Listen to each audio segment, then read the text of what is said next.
feature presentation.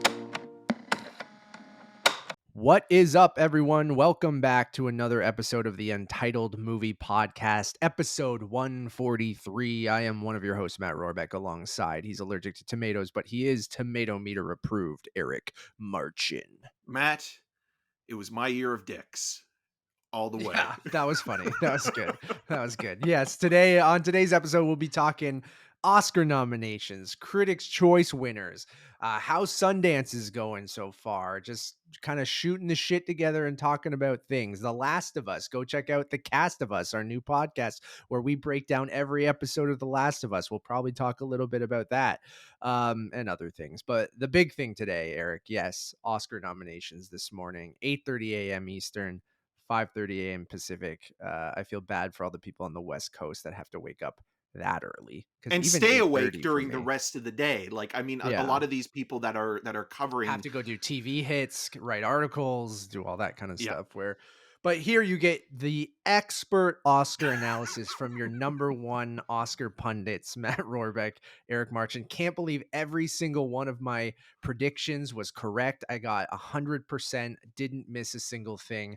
Yes, I even called to Leslie getting not Andrea Riseborough. You can't even remember. That's how good you are.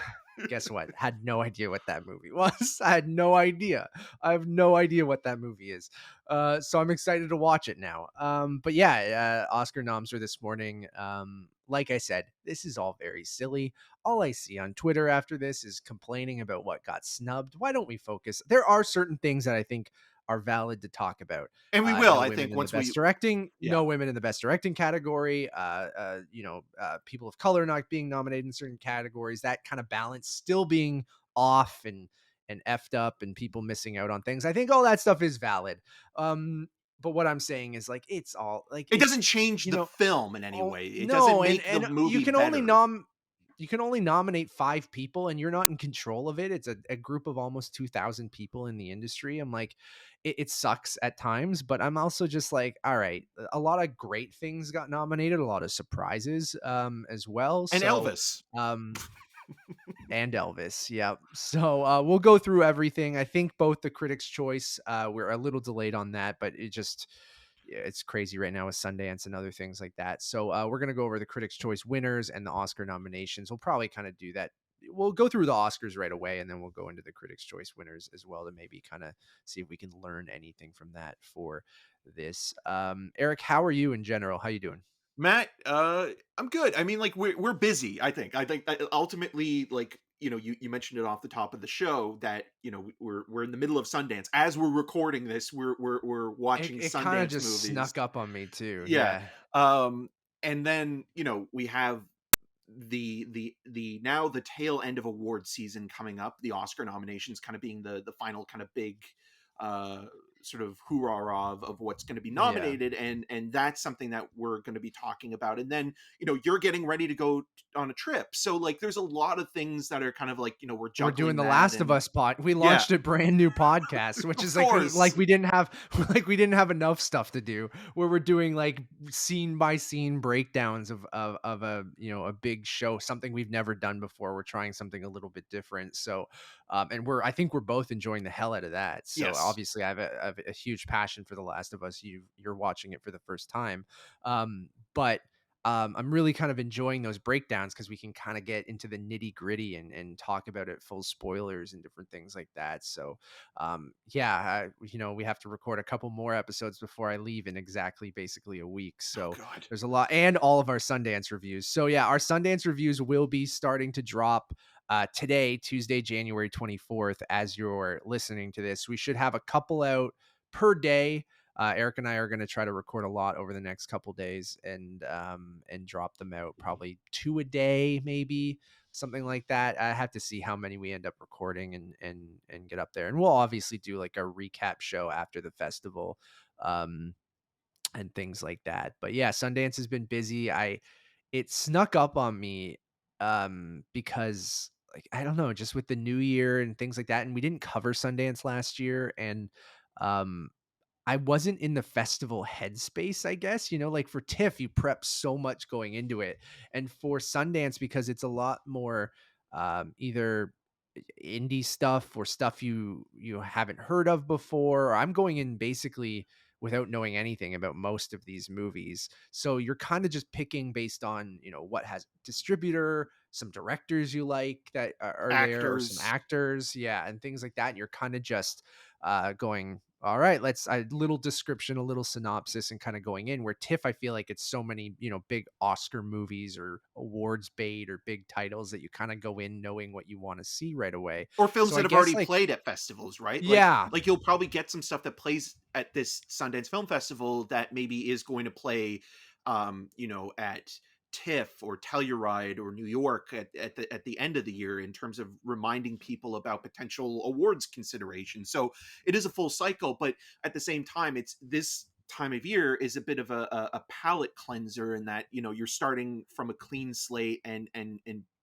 building on things that you haven't seen. So there's a lot of stuff where you're going into it completely fresh, and that's yeah. both exciting, but also it's more difficult to It's a navigate. crapshoot. Yeah, It's a little bit of a exactly. crap, little bit of a crapshoot, and we'll get into that. But like, it's but once I got going, even though you am kind of leading people, I haven't really. My Sundance has been a little rough so far, but there's been some highs. So we'll get into that, and you can check out all of our reviews. But um, I've been watching stuff with my wife, and we've been watching 2 or 3 movies a day, and I haven't had that. It gets Your exhausting letterbox is and like, what's mentally. happening?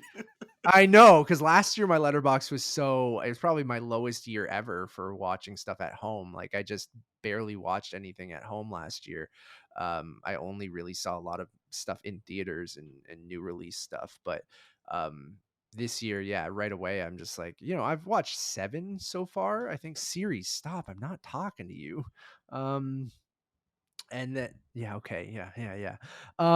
So yeah, it's been fun, even if I'm only, 2 or 3 out of 7 or 8 that I've really, really enjoyed. But you check out all of our reviews. We'll mention which ones we're reviewing later in the show when we kind of talk about how Sundance has been going. But yeah, and then I'm getting ready to go to Disney World next week with my whole family, which should be fun. So I'll talk about that when I get back. I love the little travel episodes we do. Like I'll give you guys a rundown of the Rohrbeck family Disney adult trip. So um Disney it After should be Dark. fun. I'm going with my wife, my sister, and my 2 parents. And we haven't done a family vacation like that I mean, everyone came to my wedding in Croatia, but I felt like that's different. This is like the whole time. Well, I mean, you're not technically my family, I so know. you get a pass. And then, but we haven't done like a family trip where we all go to the same location, spend every waking moment together since Disney, probably 13, 14 years ago. And I love theme parks. I'm going to go to Universal uh, Resort Orlando as well. So you guys heard the last episode where I went to Universal in Los Angeles. We're going to kind of go to the one in Orlando and compare some of the new stuff. So shout out to Universal for hooking me up there as well. So that should be fun. So that'll be kind of on the next episode in 2-3 weeks time, depending on that. And while we're gone, you might get or while I'm gone, you'll get some Sundance reviews probably. You'll get Last of Us, the Cast of Us podcast while I'm gone, and different things like I'll be that still too. doing Maybe, Rogers stuff. That yeah, and that maybe we'll yeah. record a couple reviews for Missing or Megan, maybe just to have some reviews out while I'm gone. So we'll see how much we can accomplish in a week and a half. But We're ambitious right that being now.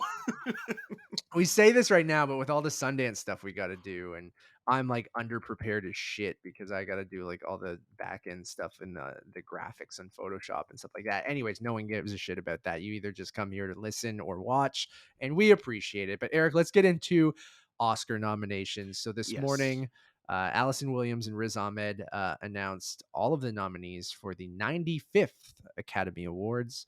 Let's go through them all and just kind of see how we feel about each category, or I can just read off everything and we can talk about it as a whole. Let's do category per category, because I feel like that Okay. is a good way to break it down, and people kind of dissecting certain things. And it's Yeah. also good for us, I think, as well, because when you're watching it as it's Oh, it's so happening, fast. you're I not don't even know what's processing happening. what is getting nominated or what is, and like you do pick up on a couple things that maybe you're most interested in, but yeah, I still think like we're even now still kind of figuring out like, oh, that got nominated, or oh, that Or that surprisingly missed, or didn't. yeah, Yeah. yeah. That's kind of like, I'm clueless. Like, you're really good at this stuff. I'm kind of just along for the ride. Where like in the moment when we leading up to this, we'll talk about what we think will get nominated, what won't, things like that. But when it's actually happening, I'm like, What got in, what didn't, who missed? Like, were they, things like that. Like, there's the obvious ones like Andrea Riseborough, and I think some of the acting nominees were surprising and stuff like that. But we'll get there. I'm gonna Yeah, start at Jared the Leto for bottom. Morbius. Whew, didn't see that one I'm coming. gonna start at the bottom from this Academy's website, and then we'll go up. So I have no idea what this order is, but we'll go in the order that I have here. So, writing, original screenplay. You have Banshees of Inisherin, Everything Everywhere All at Once, The Fablemans, Tar, and Triangle of Sadness. Eric, how do you feel about that?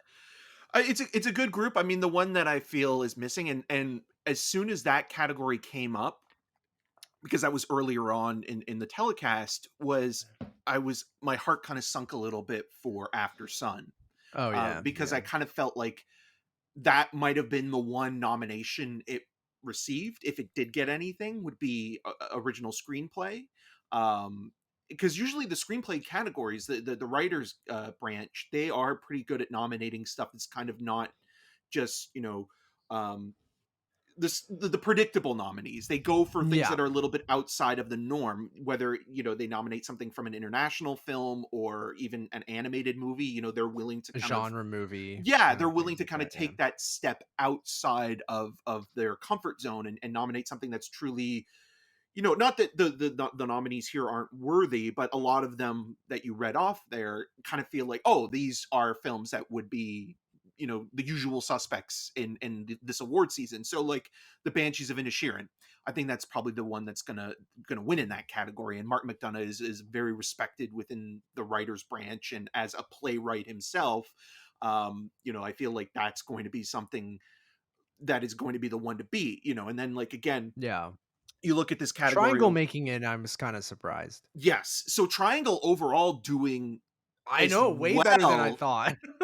I mean, obviously, it did win the Palme d'Or at Cannes earlier Yeah, last year, but but I felt it like kind of that kinda faded disappeared. throughout. Yeah, Yeah, yeah. So post that's TIFF, why we'll we'll anyways. get we'll get to it, but it pops up in way more spots than I kinda anticipated. So every time it came up, I was like, "Oh shit, I thought we all kinda forgot about it." I like Triangle of Sadness quite a bit, but I agree with that, and Fablemans were the 2 movies that I probably really enjoyed at TIFF and then hadn't really thought about or weren't passionate about afterwards. So obviously there's a lot of fans for both. So Well, yeah, Triangle that was the Sadness one. getting a Criterion 4K Blu-ray release through Neon, so Yeah. that only adds to the excitement and anticipation of maybe revisiting it. Because again, I think Yeah. part of the problem that I had with the movie, even though I liked it as well, is it's not able to sustain itself over that nearly 3 hour runtime, where it's like it almost feels like there are sections of the movie as almost like an anthology kind of story that kind of like, from the couple to the cruise to the Totally, island, yeah. where it's like there are certain sequences that work better than others. And obviously the kind of main set piece of the vomiting uh during the storm is the highlight, but then the one person that everybody thought might get in terms of the acting, Dolly DeLeon, didn't, for supporting actress. So that's Yeah. also very We'll interesting. get there. Wait, we'll Okay, get there, all right, Eric. all right. I'm sorry. We're on fucking writing right now. Adapted screenplay, All Quiet on the Western Front, another movie. Netflix, I feel like, put all their awards money into other things, and then the one thing that got nominated in basically everything was All Quiet on the Western Front. But then here, another Netflix movie, the one kind of thing Glass Onion got in for was adapted screenplay. You had Living, you had Top Gun Maverick, and you had Women Talking. So awesome to see Women Talking in there. I think Glass Onion's deserving as well if it was going to get anything this award season. That script is really clever and tight. I still need to see All Quiet on the Western Front. That shows you that Netflix pushed so much other stuff that I feel like they're awards push for All Quiet, it built slowly. I remember I heard a lot of people talk about it, but I just haven't gotten around to it yet. I've Matt, it heard was it's excellent, literally and all obviously, quiet on the awards front until really like like, it I seemed to feel be like I'm doing well with like yeah, BAFTA nominated it for a bunch of yeah, stuff, and like it did well technically, but to your point, Netflix was pushing Glass Onion, Guillermo del Toro's Pinocchio, Bardo, like these were the movies that they were hoping would be more kind of prevalent in the awards conversation. And yeah, I'm very happy that Sarah hell, they Polley. pushed the Baumbach movie, right? Yeah, yeah. Like, that I did mean, nothing. and again, White like Noise just completely bombed tanked, for but them, but yeah. that's a very divisive movie. But I think I part of it know, is but that it's they just put so interesting, much right? money into that film, and also they're thinking, okay, well, Noah Baumbach, the last time he made a movie was for Netflix, and it was Marriage Story. So it's kind of like Yeah. we need to kind of Like, there's push a this movie they movie. probably hoped was in this category, right? And then Yeah, for adapted screenplay and just didn't show. So, but great to see Sarah Pauli's women talking script in there. Top Gun Maverick getting a screenplay nom is I love that movie, but that I don't know if the script is something that I'm like is the standout thing. But hey, good for Top Gun Maverick. I like the I script. might disagree there a little bit Yeah. because I think the script, I mean, the editing, I think is the thing that is truly the standout. And again, we're going to I mean, get I to it, love but Christopher McQuarrie, so good for him for that's coming the in thing. and I think tightening it his up. touch in coming in and doing rewrites really helped bring it all together. Oh, And that's a absolutely, way yeah. of showing you that a script like that, especially a screenplay as kind of streamlined as it is, needs a group of people, because obviously in this Yeah. situation you had a writer's room kind of mentality, and then after the fact Cruz brings in Macquarie to kind of like basically clean Script things up. doctorate, yeah. Yeah, and Yeah. yeah, and just going back to the original screenplay, another nominee that wasn't there that truly does deserve to be there is Nope. And I again, agree. a movie A that movie that didn't show up anywhere, anywhere. dude. I mean, it didn't make the Like shortlist for sound, which is embarrassing. cinematography, that those nominees when we get there, like it's a movie that someone said like, you know, Get Out did so well at the Oscars, and then since then Jordan Peele just hasn't really shown up, with us or Nope. But I think Nope was totally deserving. Have really lately wanted to rewatch it because I've only seen it that one time in IMAX. But how that IMAX cinematography doesn't get in there, and like we'll get to the cinematography nominees in a sec. But And also in um, Adapted, the other omission that I'm not necessarily like bummed out about, but I was kind of surprised because it seemed like a shoe in, and it was also something that everybody was talking about throughout the season, was The Whale. The screenplay for The Whale not nominated and adapted. So that is yeah, kind of interesting as well, because The Whale did but the show movie's up not. in Yeah, the movie's acting not great though, categories. So the which makes actors sense were the though. That's the ones only. that pushed for it the most, obviously. Yeah, and I think that's the correct choice personally. But all right, moving on to visual effects, we have All Quiet on the Western Front, Avatar: The Way of Water, The Batman, Black Panther, Wakanda Forever, and Top Gun Maverick. So this is your kind of blockbuster category, as it usually is every year, minus All Quiet on the Western Front, which I know is a big movie and things like that, but not in the same way these other four are. So Yeah. yeah, not much to talk about here. I think, obviously I think this is Avatars, but like, um, I think all of these movies, I haven't seen All Quiet yet, which I will get to. I think have good special effects, so no complaints there. I don't think anything is like snubbed that I think probably there's a shouldn't couple be things that are there. snubbed. Nope. Really? I think Jean Jacket as Yeah, a character yeah. and Well, as a that design is a and as a consistent. visual Yes. is an important one. And I think one that didn't make the short list when it was announced originally, that should also be here, that's been nominated for the most Oscars this year, is Everything Everywhere All at Once. I think the visual Yeah, effects aren't you're right. post-production in terms of like CGI and captured in a computer the And I way they think are in that's what it Avatar, is like, but they're yeah, handcrafted, and they add so I much to the agree. dynamic. I just think the black and white nature that people look at kind of some of these categories, I think, Nope not being really anywhere is the reason why it doesn't show up here. And I don't know what you bump out. Like, I guess I don't know what the special effects in All Quiet on the Western Front. It's a war movie, right? So Yeah, like, I guess World it's a War lot One. of like, yeah. So I don't know what you bump out of here for either of those movies. I mean, obviously, I'm wearing this shirt. It got the most Oscar nominations. Like, I love Everything Everywhere All at Once, and I would love that style of visual effects to be kind of recognized, right? Not just the big budget, huge movies with huge special effects studios working on it and stuff like that. Like, I love the tactile nature and the kind of Daniel Kwan talked about it recently of just being like, they learned from movies from the 90s, right, of how to be creative with a smaller budget and try to use modern technology to recreate, practical effects and different things like that. And like, yeah, I agree with you there. Yeah. See, this is when I'm like, oh, nothing seems to be missing. And you're way And yet better you're at this wearing the stuff. So shirt like, um, that has yeah, the this is how, again, my brain works this way. I'm like, oh, these all seem fair to me. Cause like, to me, I agree with you on both of those movies, but I'm just like, I think it's fair for each one of these fives to be nominated here. And I don't Sure, in know what terms of you like the take most out. showy, right? Like sometimes there are films Yeah. also that we're not It's, even talking about yeah. that Sometimes we it's the don't notice most, them, right? right?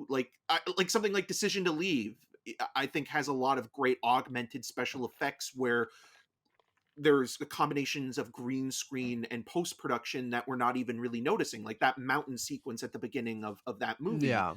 um, is Sometimes incredibly effects well are so done. good, you don't know they're special effects. Yes, So and no you one don't votes for nominate them, them. and that's the thing Yeah. that sucks. And then some of them are more handcrafted and practical and within the frame that it's almost like, are they visual effects or are they makeup and hairstyling? Yeah. Like, like something like Rakakuni, like that is a visual effect, that is a puppet, that is something that has been built and handcrafted, and like that is such an important part. But every little detail of that movie, and you know we'll do it a couple of times, and we'll do it here.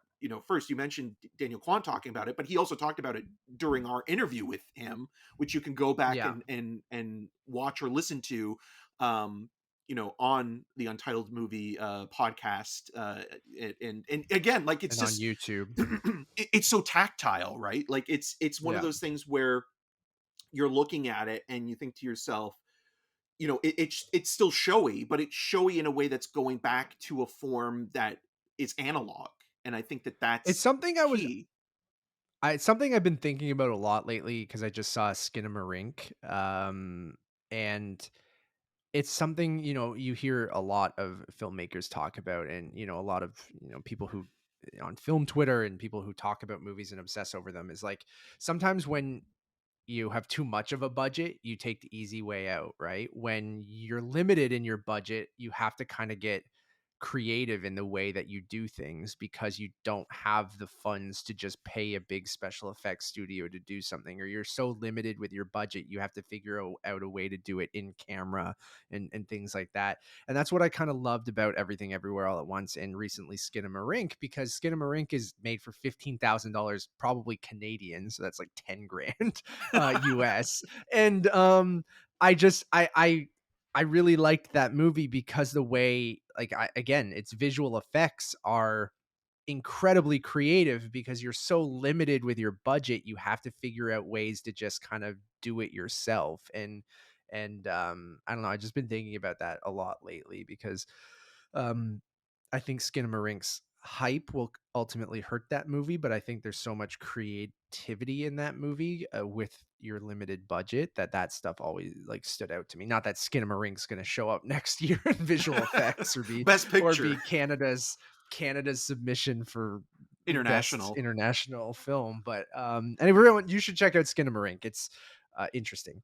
Um, Also, Maybe Eric another and I movie will I'm looking talk at, about it when it comes out. After Yang, is another movie that I think uses very Yeah, subtle special special effects. effects Yeah, in terms of augmenting the sort of futuristic landscape of which the characters and the world building is. But even like, when they're looking into the Yang character and like the way that we see, yeah, the technology and human hybrid coming together, it's it's great.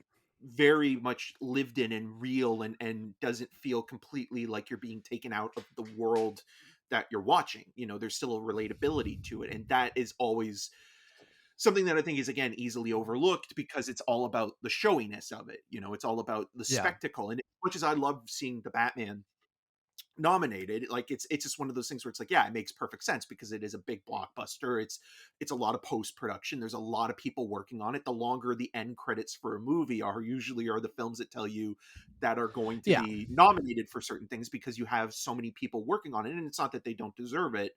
It's just that sometimes it's nice to kind of go with things that are a little bit outside of the expected. And again, going back to original screenplay, another nominee that should have been there, that could have been Turning Red. Really good script and a really wonderfully I agree. nuanced look at a mother-daughter relationship. So yeah. Okay. Sound. We have All Quiet on the Western Front showing up everywhere. Avatar: The Way of Water, The Batman, Elvis, and Top Gun Maverick. So very similar to the visual effects category, but you have Elvis swapping out for Black Panther here. So A lot of yeah, white noise in that movie. sure. Um, I'm okay with all of these as well. Again, I agree with you with Nope. Again, something that should have been there. Things like that. But we could say Nope for many, many different categories. So, but Well, the sound another design, one that's not there that I think is kind of interesting though is Babylon. Babylon's another movie yeah, that kind of feels like the sound, like obviously the score was nominated, hmm but the which sound is the design of only that film. nomination it got, No, right? three. It got three nominations. Okay, did it get So like Mary Zoffrey's got production a costume design nomination, and I think, costume? Okay, yeah, and there's another. We'll we'll get to it, get but there. it's We'll get three. there. Yeah. But sound Okay. also plays an important role in that. And I know you didn't like the Yes. movie, but even Tar, I think Tar, there's an Yeah. important aspect of how the sound design of that Because movie sound is a works. literal point of the movie, right? In both of those movies. So the way that they I agree with you there. Moving on to short films. We'll just run through these because I don't think either of us have seen any of these. So live action short film, An Irish Goodbye, Evalu, La Pupille, Night Ride, This Red Suitcase for live action. Animated short film, you have The Boy, the Mole, the Fox, and the Horse, The Flying Sailor, Ice Merchants, My Year of Dicks, and An Ostrich Told Me the World is Fake, and I think I believe it. Um, I'm excited to check some of these out. I don't always watch the short films before the Oscars, but like I know TIFF every year does that kind of um, showcase where they show all of the short films. I don't know if they continue to do that, but I know theaters used to do that, which I thought was always a cool thing that they did. Um, but shout out to all these films. You guys should check them out if you can, Yeah, unless you have anything to say. I was just going to quickly say Clayton Davis wrote an article and drew my attention to this, so I have to give him all the credit here. But and again, I'm probably butchering the title of this, but Le Poupin is co-produced by Alfonso Cuarón, and Alfonso Oh, Cuarón cool. now has 7 nominations in different well, no, he has more than 7 nominations, but like Different in terms of categories. Yeah. categories, so he's now tied, Yeah. I think, with Kenneth Branagh in terms of the most categories Different per categories. Yeah. person. So that's kind of interesting. And again, going back quickly to visuals, another film that should have been nominated, How RRR. fucking dare you? Yeah, I agree. I just, Nevis and I were watching the nominations this morning, and she was like, "Oh, what is RR gonna?" I'm like, I really think Natu Natu is the only place that it's gonna show up, and like that's unfortunate. But the visual effects in RRR are are we said like aren't like they fit that movie so well, and I think they Yes. are impressive, but they aren't true to life per se or anything like that, right? Like they still and I could see, the Academy or people voting just like they'll go for these bigger movies rather than that, which is unfortunate, but I do get it, I guess. Um Moving on to production design, All Quiet on the Western Front, Avatar: The Way of Water, Babylon, Elvis and the Fablemans. So Babylon does show up here because again, it goes by so quickly. Babylon, showed up in maybe less places than you assumed, maybe with predictions earlier in the year. I know it slowed after it got very mixed reception when it came out, but the people who like that movie, I think, really like that movie. I am one of them, but it kind of made sense in the categories that it did show up for. I think the production design is great here. Everything Everywhere All at Once missing this is one that I would point out again. uh like things like The Fablemans, like I get it. Like we said, like the craft of that movie is so great, right? It's the same thing I said about West Side Story last year, like the attention to detail and like making it period accurate and stuff like that. So I definitely understand. I just don't think it's as interesting as something else. Elvis, the same production design for a Baz Luhrmann movie makes sense. All that confetti, man. Avatar, It's got to go yeah, somewhere. Avatar.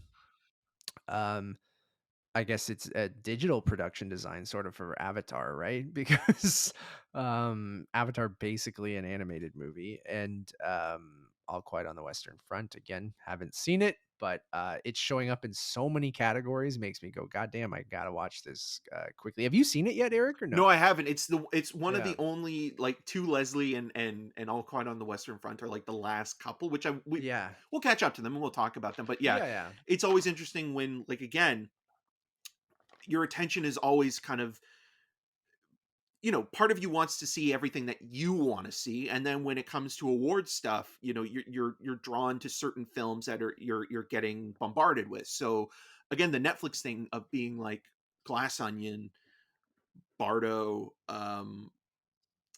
like those movies were their first priority, and now All Quiet on the Western Front. I think they did shift their campaign strategy a little bit, but you can Yeah. tell like the movie that they weren't expecting to do anything became their star film in a way. And again, part of it is a lot of craft nominations, but those craft nominations add up, and then that's kind of where you get the support from an international Hmm.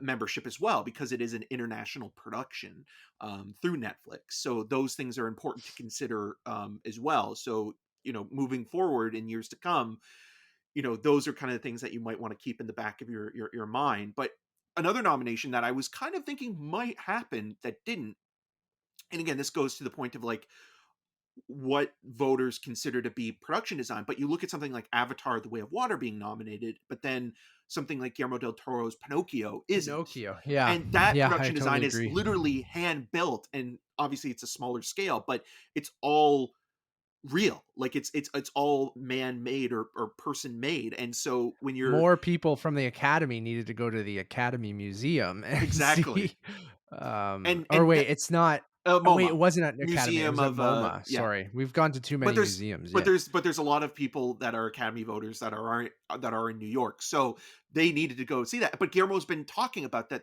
this whole season, where you know animation is only kind of considered to be in that one Kids, category. yeah, and It's it's a kids thing where and it's it's really not. its own genre, and it's like, yeah, it's not even yeah, it's a genre, not just a, And another movie what's that the quote he probably keeps saying? I forget. yeah, animation is just not like it's An not a art genre. form or It's something, yeah, yeah, yeah. it's more than that. Another movie that wouldn't get nominated here, but kind of maybe deserved to be considered was The Northman. I think The Northman's one of those movies where like the production design and the villages that were built in that If I liked anything film. from the Northman, I would say production design Yeah. is quite solid, but it wasn't gonna get No. anything. Come on. Um, Music, original song. We have Applause from Tell It Like a Woman. No idea what that is. That's a It's Diane Diane Warren song, Warren, though, yeah. right? Yeah, I know that, but I don't The know what the default movie is. nominee always every Yeah, year. yeah. Who will she lose to this I year? mean, she just won an honorary Oscar, so it's like, I know, I you know, I know. know. Hold My Hand from Top Gun Maverick, Lift Me Up from Black Panther Wakanda Forever, Natu Natu from RRR, and This Is a Life from Everything Everywhere All at Once.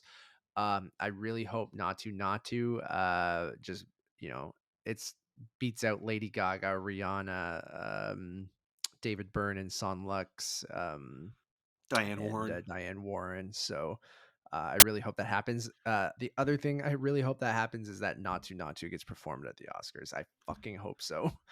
Um, I I'm agree. fine It's the with first these. time that I think I've been actually interested in seeing a music performance played during the Oscars. Like it's Yeah, because very they used to do rare. all five, right? But Yeah. then they stopped doing that, and sometimes they only do a couple of them. I mean, if they can get Lady Gaga or Rihanna, I'm sure that will happen. Um, but I really hope Natu Natu gets performed because that would be fantastic. They have to, right? Like they Yeah. have to. Um yeah, the only thing like I loved the song. It didn't show up anywhere, but I know me and you really liked the boy band music from Turning Red. Yes. Well, because Um it was cut from the short list. yeah. That's why it didn't make it in. But yes, Nobody Like You and those songs from Turning Red, I think, are very much worthy. But again, it kind of shows you that like there's some sort of recency bias when it comes to winning an Oscar, recently. Like Billie Eilish, Yeah. and her brother Phineas, they won for No Time to Die, and that was just last year, right? So it's almost Yeah. kind of like, oh, you just won, and even though your work might still be good, it's like, well, maybe we should give it to somebody else. And part of you is like, I get that, but then also you're also thinking, well, Diane Warren is nominated again for a movie that probably like five people have No one seen. saw. Yeah, um yeah. and so yeah, and we'll talk about that, I think, a little bit more in the cinematography nominations. So Shout out to uh John Fick on Twitter created number one Oscar pundits image for us to use. So you should go look at it, Eric. It's funny. Um as we're recording. I checked on Twitter. Sh- shout out to John. woo, Um that is real good. it's really is real good. Everyone go check out the Geekiverse is John's channel. They do good shit over there too. Um, all right, moving on to original score, staying in music. All Quiet on the Western Front, Babylon, The Banshees of Inisherin, Babylon. Everything Everywhere All at Once, and The Fablemans. Um, love seeing Son Lux get in here for Everything Everywhere. I think Justin Hurwitz's score for Babylon is uh, fantastic. I've been listening to that a lot. Banshee's score is great too, and then obviously John Williams being John Williams. And again, I'm sorry I can't say anything about All Quiet because I haven't heard it, I haven't seen it yet, but I'm excited to see that it's showing up everywhere. All at Um, once. things things missing. Giacchino's score for the Batman. What else is missing here? That's the one that kind of stands Nope. out to I me. think Nope's a big Nope, one. score is good too. Yep. Even Um, RRR. yeah, Like just RRR score is great. looking at some of the kind of like maybe alternative ones. Oh, that was another one that we didn't mention with Song that kind of seemed almost like it was going to be a shoo-in but wasn't nominated, was Ciao Papa. That wasn't Yeah, nominated. And yeah. again, going to the whole thing of No animation respect has for one animation. category, and that's good enough. Um Yeah, yeah, I so it's one of those things where it's like Bones and All is another one where I think like the score for that movie helps yeah. set the tone of what is to come, and Have with you gone that. back and listened to that? Because remember I mentioned The Last of Us when I heard it. The Yes, score yeah. for Bones and All sounds like Gustavo Santaolall's score for The Last of Us. Like those opening moments in that. I've listened to that score a couple times too. It is a great score. And women Um, talking. Where's the women talking score? You oh know? yeah, Like, Tar as well. I know. Um, Yeah, both uh, both from the same composer. It's just like, yeah. again, she won recently for Um, Joker, and it almost kind of feels like, even though we got a lot of publicity or marketing towards us for, I mean, hold on just a second. the records and stuff. Like, Yeah. we got this, so The world's biggest coaster. we get it. You have a hot take on I, Tar. Hot take Tar. uh, Eric, um for audio listeners, Eric held up his vinyl record for Tar, um, which then led to my joke about because I yes. don't like Tar. I'm kidding, everyone. It's a great score. Um, but yeah, I get it. Moving on to makeup and hairstyling. All Quiet on the Western Front. The Batman, Black Panther, Wakanda Forever, Elvis, and The Whale. Um, yeah. Uh, at least we don't have a Suicide Squad this year. Um, Or but you Norbit. do have, yeah, Norbit. I mean, yeah, sometimes in this category, we've said it, a lot of Oscar categories, sometimes it's the most, and a lot of these have the most, I would say. But obviously, I think the Penguin in the Batman is fantastic makeup. I think the costume, or we're not on costumings, but the uh makeup and hairstyling on Black Panther's fantastic. I guess I understand it for Elvis. Like I get it, even though we didn't like that movie. Like I do get it. And then the whale, obviously, but sometimes I don't know. Just putting someone in a you know Prosthetics you know, and prosthetics, and yeah, sometimes I'm like, I get it. It's like, transformative for Brendan Fraser. That's why obviously he got a nomination for acting we'll get to as well. or But Austin Butler for um Elvis, you know. yeah, right. So anything But you think missing here? well, vision. I I mean think genre, everything everywhere again. yes, but genre movies as well. It's so strange when talk about recency bias. There is a genre bias as well because there's a couple of films where it's like, okay, in a truly fair playing field, you would have something like Barbarian or Crimes of the Future being nominated in this category. And again, I know they're more polarizing movies overall, and they wouldn't show up anywhere else. But David Cronenberg's The Fly was nominated and won the makeup Oscar for that Yeah. movie back in '86. So it's like genre movies in particular always seem to get the short shrift when it comes to just like even the most basic stuff, like you think of like the days of Jack Arnold and like the classic Universal monster movies and those things, like the effects, the visuals of certain characters in Barbarian and Crimes of the Future not only stand out in that kind of showy way that a lot of these other nominees do as well, but they serve a purpose in setting up a kind of unsettling But because they're a quality. lower art form, Eric, no one will pay attention. Whatever. I'm being I know, facetious, I you know. know that. But yeah, I agree with you. It's just Even the Northman, like I the don't know. Northman has some really strong uh practical makeup and even costuming when Agreed. we get to that category. Like, Agreed, there's a agreed. lot there. So again, genre movies should kind of almost have the dominance in that field, but they don't.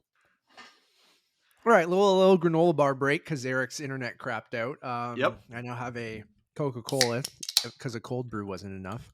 I'm drinking water out of my Top Gun Mavericks swell Where the bottle. hell did you get that from? It's when I did the interviews earlier this year. Yeah. Nice, nice. You got a nice. Yeah, swell bottles are great. I I still can use taste the the. Scientology. Speaking of Netflix money for All Quiet on the Western Front, I use my Netflix one. I love that water bottle. It keeps shit ice cold. Just ice cold. And the Netflix logo is black on black, so it doesn't look like I'm just shilling for like some Right. company when I use it. I think the Top Gun one looked similar. But anyways, we were talking about the Oscars. Obviously, we were on International Feature Film, which was All Quiet on the Western Front, Argentina 1985, Close, EO, and The Quiet Girl. And we were discussing how Decision to Leave was the kind of big one that got snubbed here. I was mentioning that maybe some of the voters felt kind of how I felt about the movie, which was a little cold. I did ultimately think it was okay, but I didn't love it. But I know the people who love it really, really love it. So I guess that's the big one missing here. But I guess with all the nominations, this is All Quiet's to lose, right? Usually that's how it goes. Yeah, But I mean, the dark horse or dark donkey in this case would be EO. But I think there's a couple interesting snubs here. Minus Decision to Leave as well. Obviously, that's the glaring one. And again, like you think like Park Chan Wook, who is a known filmmaker on the very international respected, scene, yeah. has Old Boy alone should be enough to kind of have that interest. But maybe it's because Mubi didn't have the resources to get as many people to watch the film, even though they did send out digital screeners and things like that. And it played the festival circuits starting at Cannes. But the movies that are kind of interesting as well that are not here, Return to Seoul, which I think is a movie that kind of had a decent enough backing with Sony Pictures Classics, and then Bardo is another Oh movie that yeah. a lot of people really liked quite a bit, but was also divisive. But Bardo still got a nomination, just not in international feature film. We'll get there. We'll get there. Film editing: The Banshees of Inisherin, Elvis, Everything Everywhere All at Once, Tar, and Top Gun Maverick. um this is when we're going to start to see everything everywhere start to pop up in more and more things, because right Everywhere. now We're going to see it pop up yeah, everywhere. basically, like, it missed out on a lot of the ones other than screenplay that we've talked about so far, but now it's going to start being in everything as we keep going. Um, and its editing is fantastic. We talked about that a lot when we first reviewed the movie, and even I think when we talked to the Daniels as well, we brought up the editing in the film. Look at us, number one Oscar pundits. Our friend Max Scoville tweeted being like, "Well, did anyone think this would be Oscars?" And I was like, "I did. I remember the moment I saw this goddamn movie. You even doubted it, Eric. I was the one who talked about it. Not that I was the only one, obviously, but and it's way too early in March when we saw that movie to start predicting Oscars. But at that time, I was like, I could see it. I could see it. And look at now. It's leading the nominations. I love it. Editing here, sometimes, again, even talking about Everything Everywhere, sometimes the most gets nominated, and Everything Everywhere definitely has the most editing. But it's But also something like it works thematically with the film, totally right? yes, the movie is a maximalist kind of movie. So is Elvis, right? Which Elvis makes it in. Banshee's on the opposite side there of being kind of very minimal compared to those other two.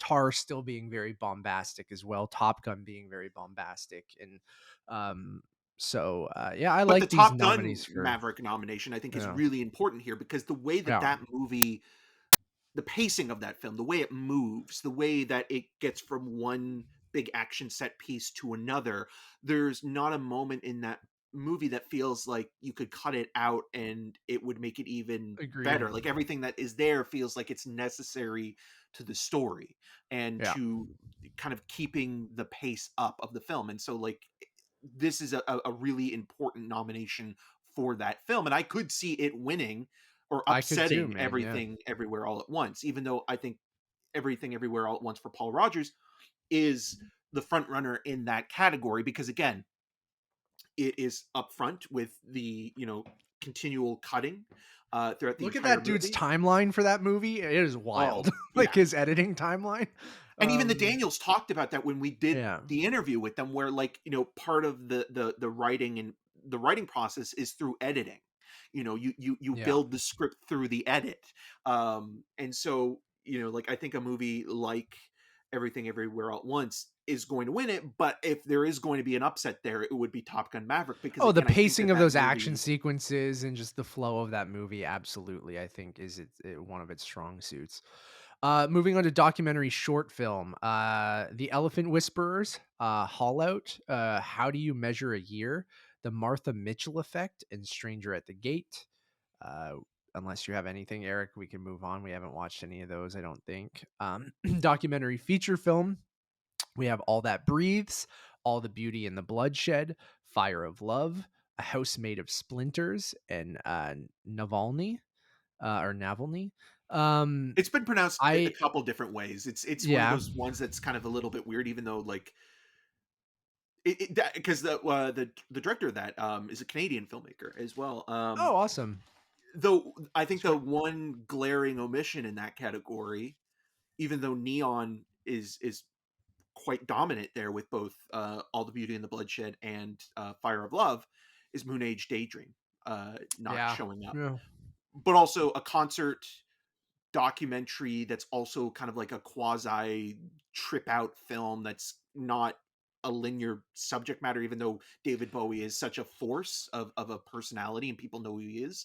I think might have gone against kind of the more traditional Yeah, I voting think that. members and the And I think experimental if you're not a quality. Bowie fan, maybe I mean I'm not necessarily, I don't dislike him, but I'm not like a big Bowie fan. But I did really enjoy that movie. But maybe because of the subject matter, I guess maybe I don't know. Like I know a lot of people like Bowie, and everyone in the Academy probably likes Bowie, but like yeah, I could see why. A music doc, like it's sort of concert doc, sort of this trippy kind of, like you said. But yeah, Fire of Love is Neon, but isn't that also National Geographic as well? Is It's a that what collab, it yeah. is? So Yeah, Neon okay. picked so Because I know it's Fire of on Love played Disney Sundance Plus last here. year. Yeah. Oh, okay. Yeah, but Yeah. it's a Neon released it theatrically, and Okay. so again, like But Nat Both. Geo has it for like home video or like at home or whatever. Yeah, yeah, and so that it'll end up on Disney Plus in a lot of places internationally. But both Moon Age Daydream and Fire of Love are two documentaries that I think also could have been nominated in editing, because I think that the way that those movies are structured are I mean, obviously they're well directed, and they have a vision in terms of what the filmmaker wanted to, display in terms of these people that they're portraying. But the way that the film presents these people's perspectives and the archival footage and the way that it cuts and where it cuts and what it decides to keep in and how it moves are so important. And documentary, again, put in one category for the most part. Yeah. The one I always give the example for that I've always found strange is when Hoop Dreams got its one nomination. It wasn't for documentary, it was for editing. Yeah. And so that sometimes happens, That's but weird. it's very rare. Yeah. I really love all the Beauty and the Bloodshed. I need to watch Fire of Love. I need to watch a lot of these again. I famously joke that documentaries aren't real movies, but I do love a lot of the times when I watch a documentary, I'm like, oh, this is great. I should watch more of docs. But I just have such a focus on new release narrative films that I rarely get to them. But festival time is usually when I try. But even looking at Sundance, I'm like, when I have to prioritize it because I can't watch 7 movies a day. Unfortunately for me, those docs are always the ones where I'm like, I could probably skip that, which is a bad way of thinking. And that's why things like this probably happen where documentary films only show up in that one category, right? I'm part of the problem, Eric. That's what I'm saying. Right. And and But and, and I'll take all some the of that Beauty and the blame as Bloodshed, well. one of my favorite movies of the year. So Yeah, and Nan Golden is an Oscar nominee, which is really cool. But no, I'll take some of that blame as well. But I do think overall documentaries um are doing quite well in the world of streaming. I think oh, that when absolutely. People love docs on streaming. Yeah. so if anything, like in terms of the shift of watching more stuff day and date, or directly on a Netflix or Amazon, or Apple TV Plus, is the documentary as a film. And I think more people are able to see it because of that. And what's also really wonderful though about all the Beauty and the Bloodshed, again talking about that Neon deal with Criterion, it's going to be one of those films. So very excited that that movie is Yeah. going to get a 4K Blu-ray release down the line, a physical release, because again, documentaries don't normally get that kind of physical media attention that so many narrative films do. Nice. Directing. We have Martin McDonagh in the Banshees of Inisherin for the Banshees of Inisherin. He's not in it. Daniel Kwan and Daniel Scheinert for Everything Everywhere All at Once. Steven Spielberg for The Fablemans. Todd Field for Tar. And Ruben Ostlund for Triangle of Sadness. That's a surprise, I think. I don't think many people had him on there. I mean, I love Ruben Ostlund. Great guy. Interviewed him one time, but we've For always force talked about majeure. he's one of those guys since Force Majeure. I was like, I will first in line for anything he does. So I love him. So good for him. I just didn't think he'd show up here for directing. Um, and obviously this being a category where there's so many great films directed by women this year, and an all male lineup again isn't a great look. It's hard to control that when you don't separate male and female directing like you do with acting and stuff like that. And I'm not saying that that would fix anything. It's just you can't really control how your voters vote. So that's just something they need to keep kind of addressing and adding more members that and things like that. Because like I guess all of these people here are deserving. I think people like Steven Spielberg and Todd Field and Mark like have a ton of respect. So I think that's why they're kind of shoe-ins. And then you love seeing like the Daniels make it in here because that's the guys. People keep joking that the guys who made the farting corpse movie, the Harry Potter farting corpse movie, and the Turn Down for What video are now Academy or Oscar nominees for directing, which I think is incredible. And but I'd like to see Sarah Polley here for Women Talking. there's a couple others that got shut out too, but Charlotte Wells for After for After Sun. Sun, I think yeah. like The Woman King not being nominated anywhere, like it's interesting where Yeah. you get certain films that I think people viewed that more as a popcorn movie, which I is know, a but like, I look at it like Braveheart. Like what yeah. Braveheart gets nominated for or wins Best Picture and directing, and it's like, okay, well, The Woman King, quality wise, some people really do love it. Some people do I consider it didn't more to like it, be but yeah. a blockbuster film. I think it's fine. I think it's well made. I think it's like it's good for what I it's have nothing. I doing. don't think it's a bad movie. I just, again, I leaned towards mixed to negative, just Right. being like, But I didn't like it, there is but enough support for it, right? Like there's enough totally, people that yeah, do but like the obviously film not enough. enough to get No, no, in. I know To, that, but to consider, you know, some of the women that are directing movies this year, totally, yeah, that was one that was kind of, in the forefront. And yeah, I think like it's again like, you're obviously going to vote with how you feel, and like ultimately that's yeah, going to be the deciding factor.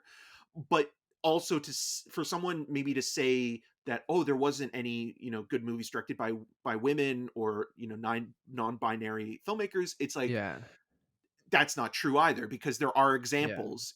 Whether or not you like them, that's another thing. But Sarah Polley, again, yeah. Women Talking is a Best Picture nominee, and she got nominated for adapted screenplay. So it's like, and the movie is really good. But again, maybe a lot of directors in that branch felt that it wasn't about directing, which is strange because again, like it obviously one Because it got the location. screenplay, because it's very dialogue driven, it's in one location. But I think even the editing, we didn't bring that up. I think the editing in Women Talking is excellent as well. Yes. Um, which we didn't talk about during the editing category. So yeah, yeah, and I mean, even someone like SS Rajamouli, which we would have loved to see RRR show up in more spots. I would have liked, like, no offense to Ruben Östlund, I love Ruben Östlund, but like, I wish RRR was championed the same way Triangle of Sadness was, like, as a, but I don't know, like, yeah, my thoughts on Tar.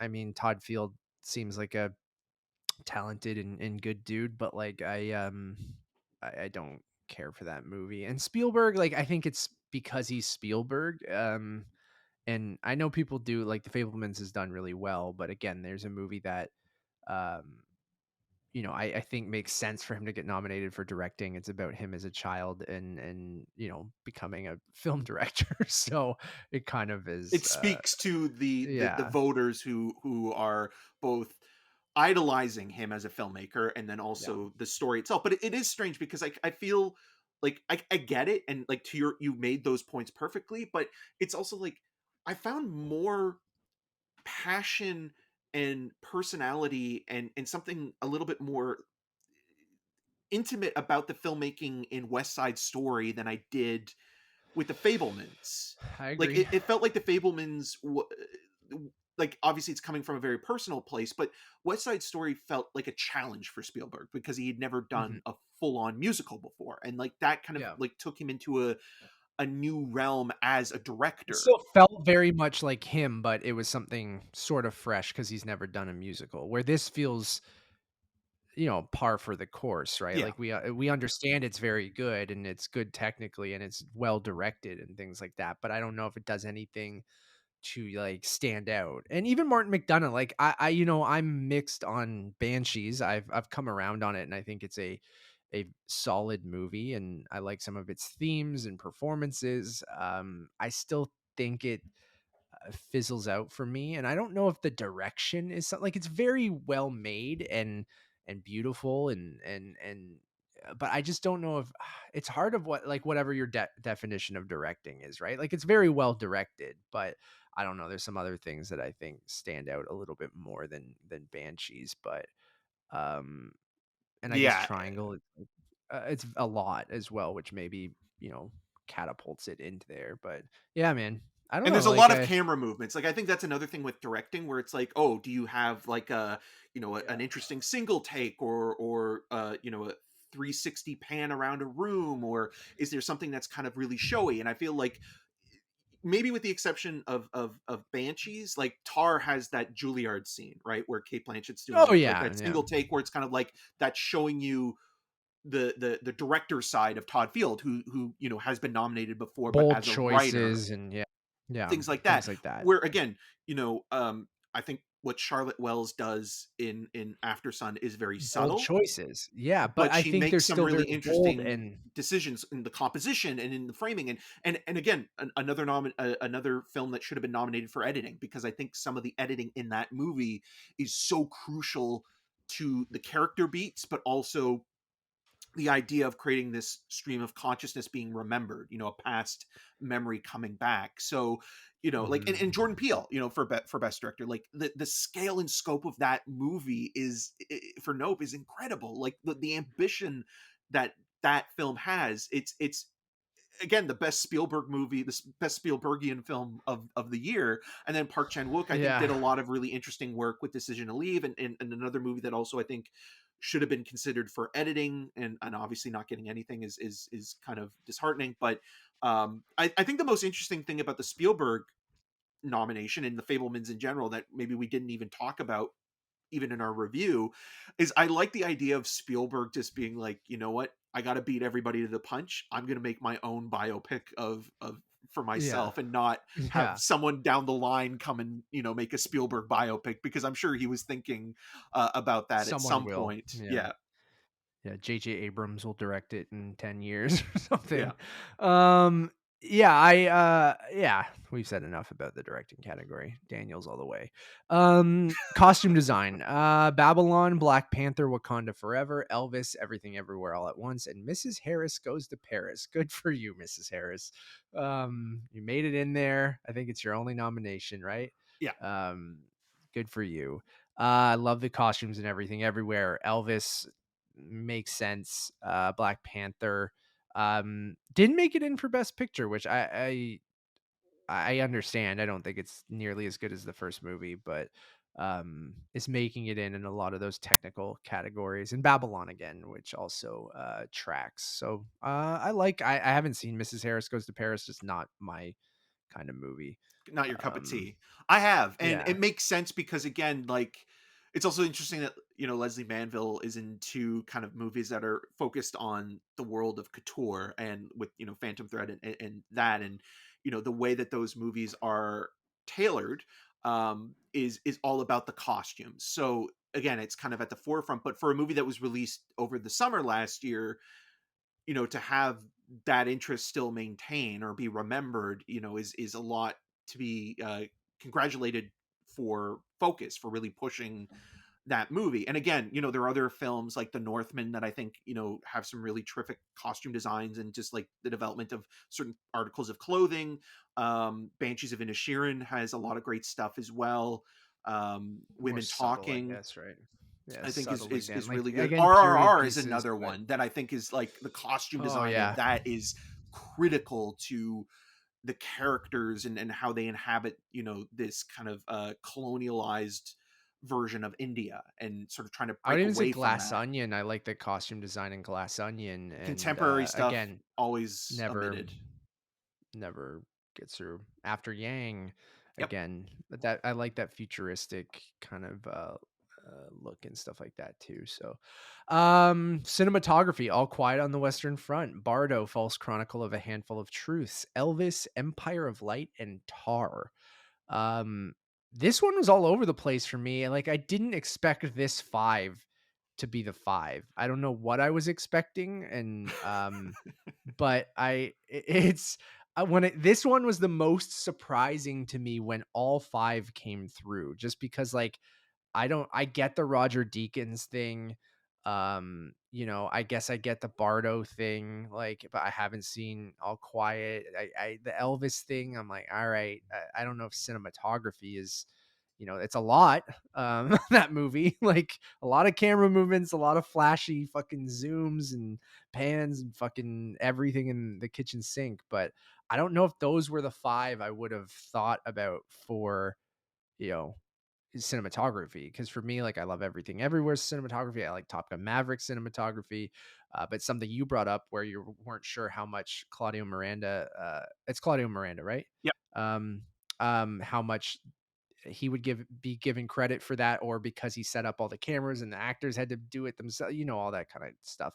I love the look of Babylon. I love the look of Women Talking. I know you didn't as much.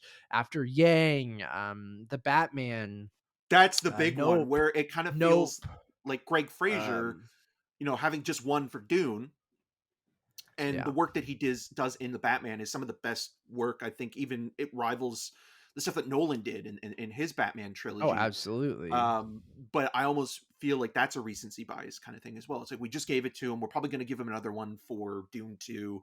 Let's skip him this year. And then Top Gun Maverick, I just like that was the front runner, for that category up until now. Like Claudio Miranda was getting nominations from critics groups for Top Gun Maverick.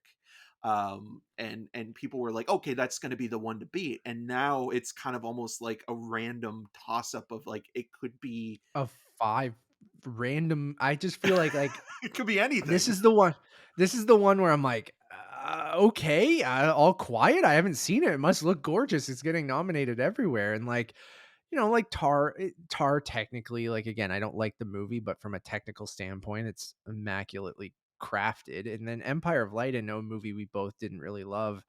I love Roger Deakins. I love Roger Deakins' cinematography in basically anything.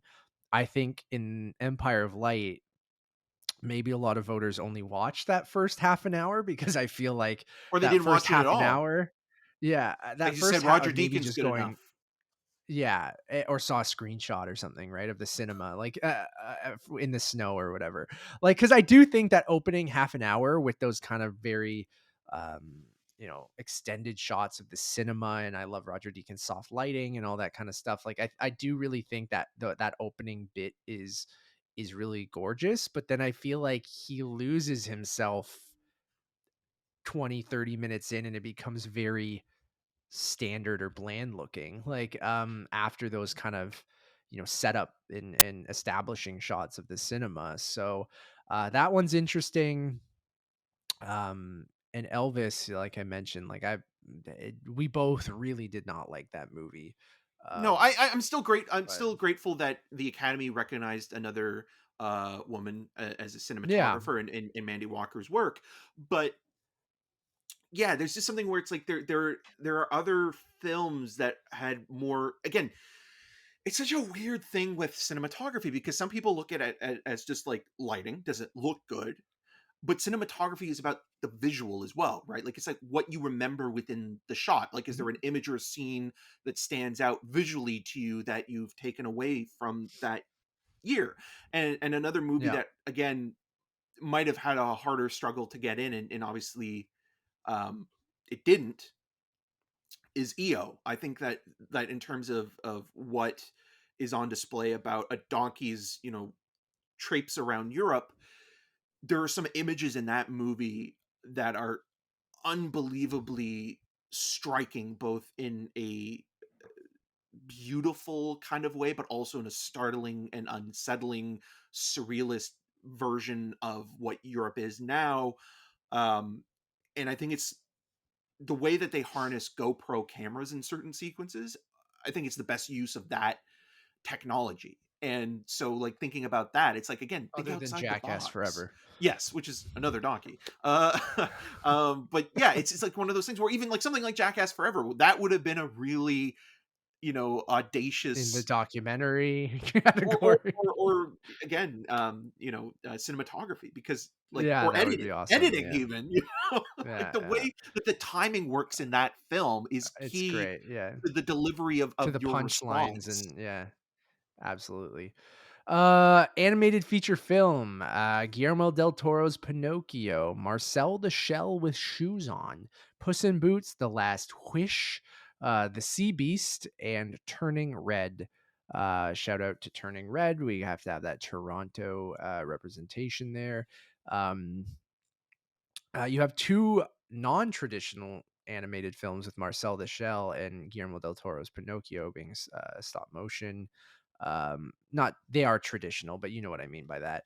And then Puss in Boots making that last minute push, That Push in last wish. Boots. Yeah, fuck us. Um, People really seem to like Puss in Boots way more than you and I. We didn't review it. And I think both of us think it's fine, but I don't really get the hype behind it. Gorgeously animated, has some deeper themes than I was expecting. It's still a Puss in Boots movie. Come on, guys. Like come It on. owes a lot to It's Spider-Verse too, in terms of its yeah, visual aesthetic and its exactly. design. So So that's why I don't think like with Turning Red also you does a bit of that as well. And um I haven't not seen The Sea Beast, which is also a Netflix film, right? yes, yeah, Is it? Yes. yep. So yeah, I mean I love Marcel the Shell, I love GDT's Pinocchio, I love Turning Red. I like Puss in Boots. So I don't think there's any glaring omissions here. I think the one that people were kind of disappointed, even though it was disqualified, is Richard Linklater's 10 and a half, Yeah. where Apollo 10 and a half, where It's an okay that movie. movie is very much, like Is it divisive. just because the rotoscoping? Is that why it gets Yeah, disqualified? Yeah.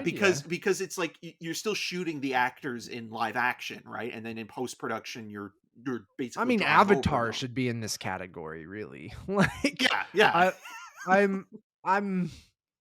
It's Avatar is an animated movie. Like, I know it's just how you define animation, right? Like, does animation have to be, not a human performing it, and it has to be animated by animators? But even though, in Avatar or 10 and a half as Apollo 10 and a half. Yeah, the spaceman spaceman. story, um, uh, he it is performed by actors, and then you're doing the animation over top of them, essentially. But I still think that is animation. It's a different form of animation, much like stop motion animation is animated by a person, just in a different way, right? So like, I know Avatar has live action sequences, but Marcel the Shell is kind of a blend of both as well, right? Like, um, so yeah, it's interesting what they disqualify, what can be considered, and things like that. Because in all intents and purposes, like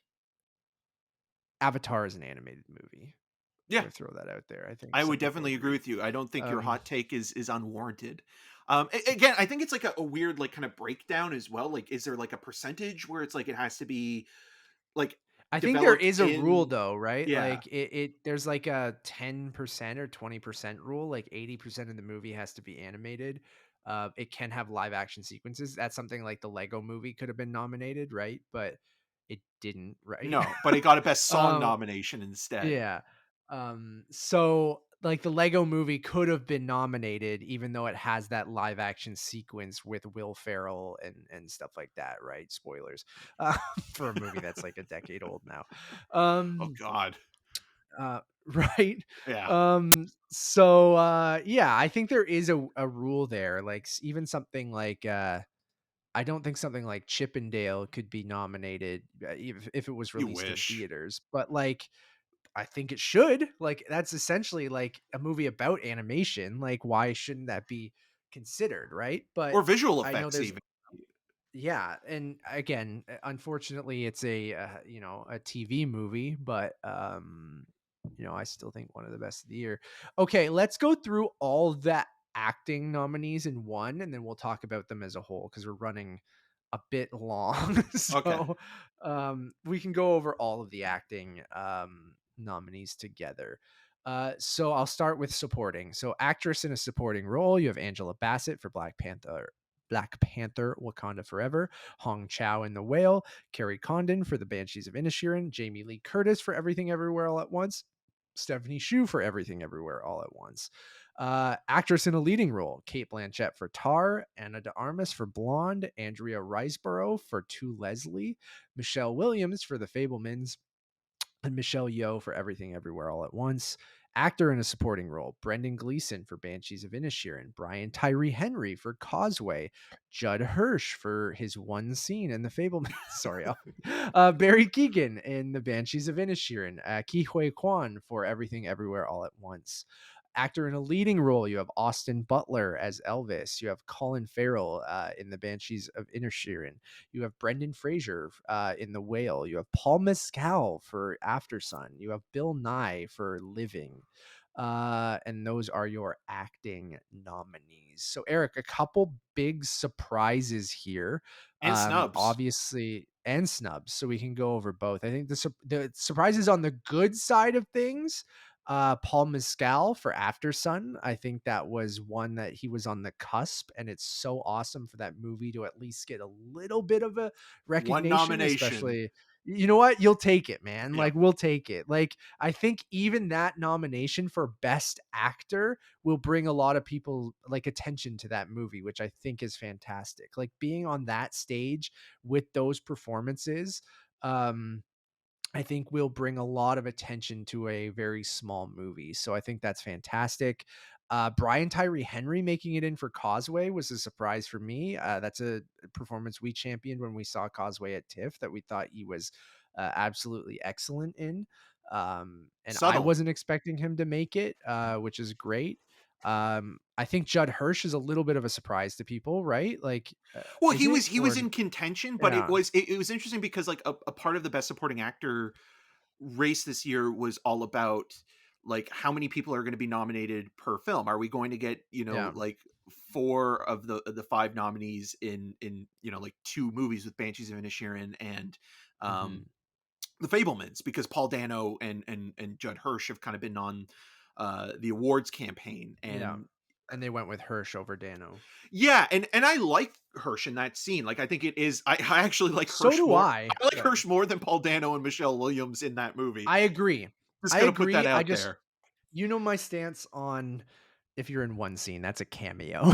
Yeah. Okay. But cameos can um, get nominated. Look at I William know, Hurt in A and History of good Violence, right? acting, Or Beatrice good Straight in acting Network. is great acting is great acting. So Yes.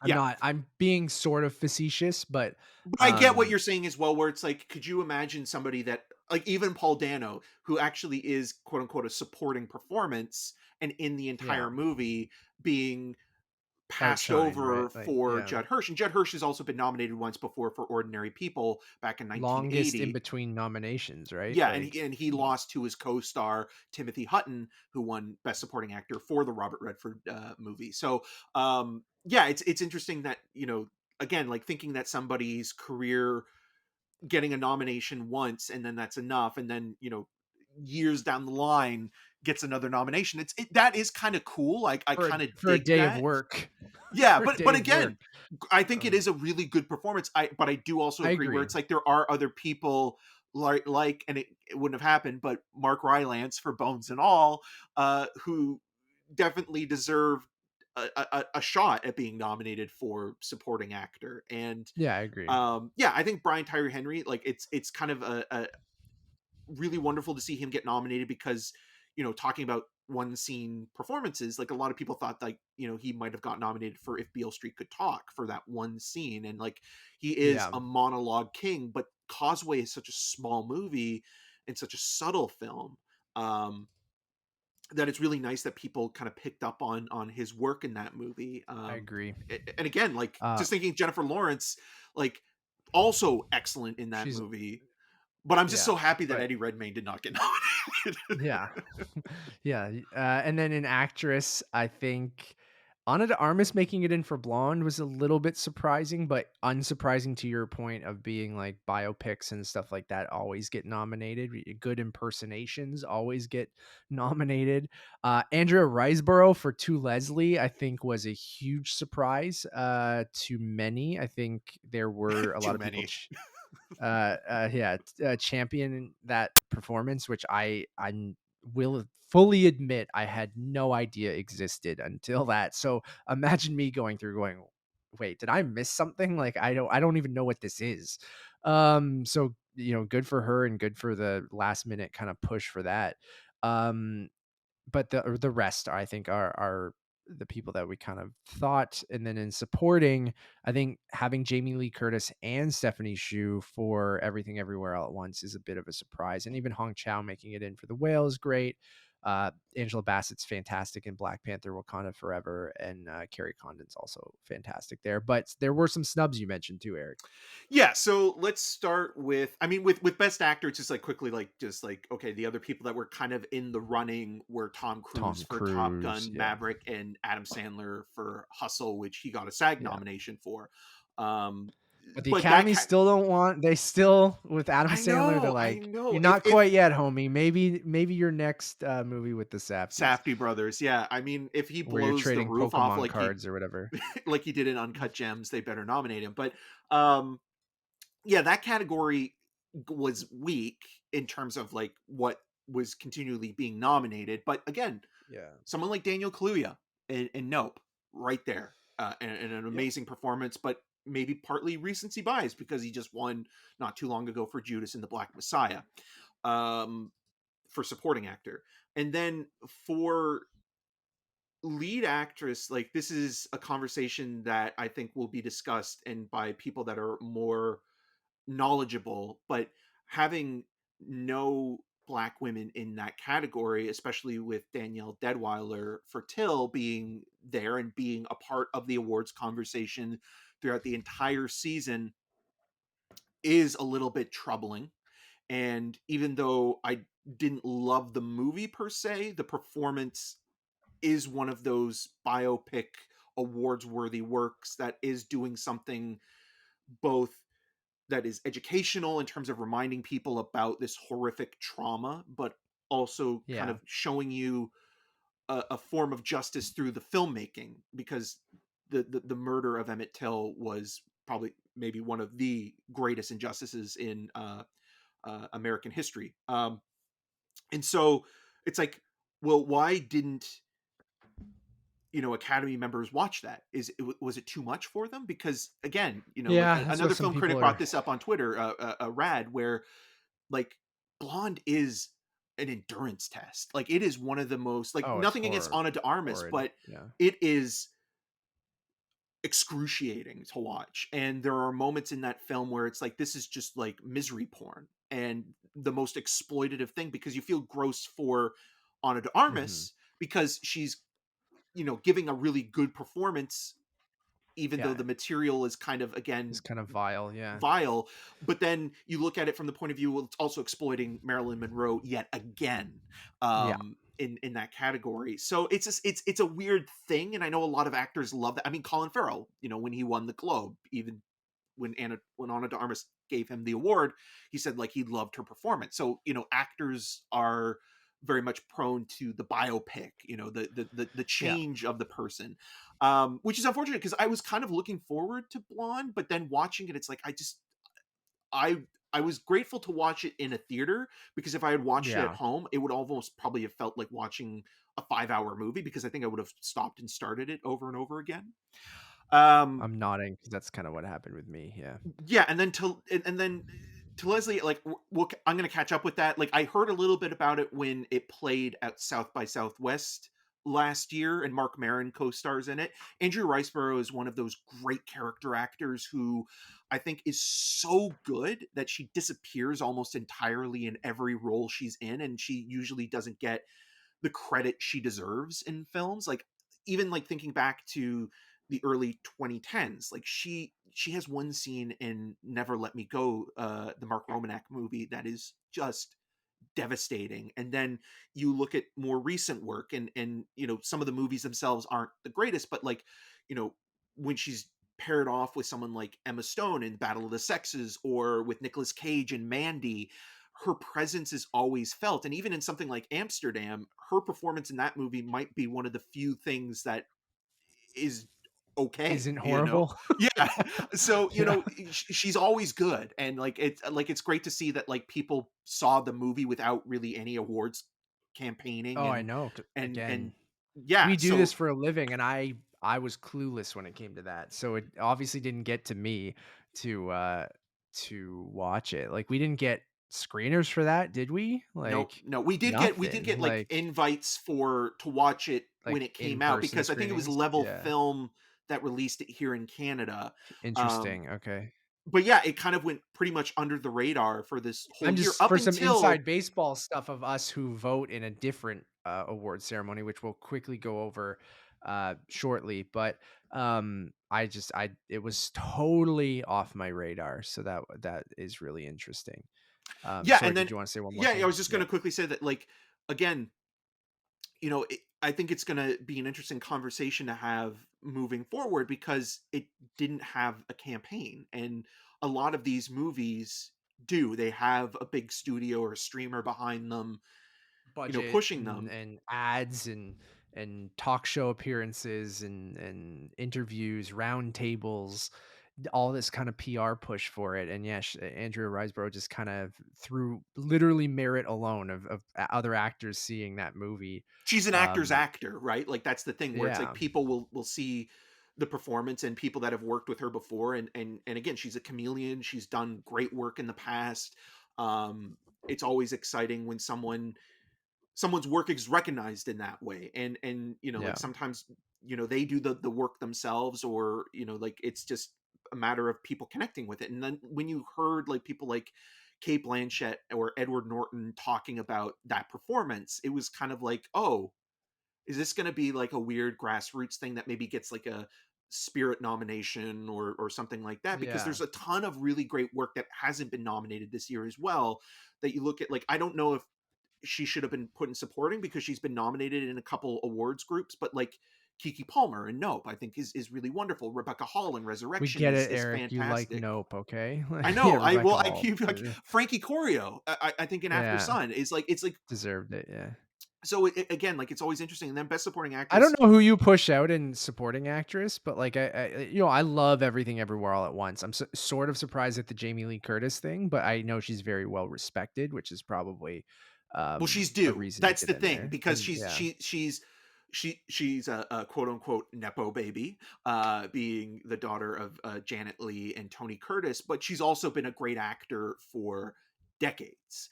hmm, And having not been nominated for movies like A Fish Called Wanda or True Lies or even Freaky Friday, which was a performance a lot of people really loved from her, it's kind of like a career nomination, right? And the nepo baby totally thing, I'm just joking because I think the nepo baby conversation only extends to a certain time, because a lot of people that get into the industry that are sons or daughters of actors other or famous people. directors, or Yeah, they it's an easy in, obviously. And that's something where it's like, okay, give me a break, like you that's could the get into hardest this. part, though. But Yeah, longevity, there's a lot of people yeah, that you do have try to to still become. be that just don't work out, right? You still have Yeah, to have the talent, but you get more resources to be able to get that talent or get that training or get that first opportunity that many people don't. And I think that's where the nepo baby thing comes from, yeah. which I totally understand. I think the hardest thing is getting your foot in the door, or getting that, shot, right? Where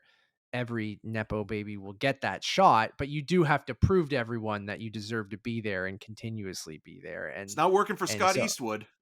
yeah, like that's the thing, right? Like, and it does work out. And I think talent and dedication and craft is partly hereditary. I don't think it's fully hereditary, but you see that even Tony in Collette. sports. And well, yeah, Tony Collette, Well, sure. he But said like I Hereditary.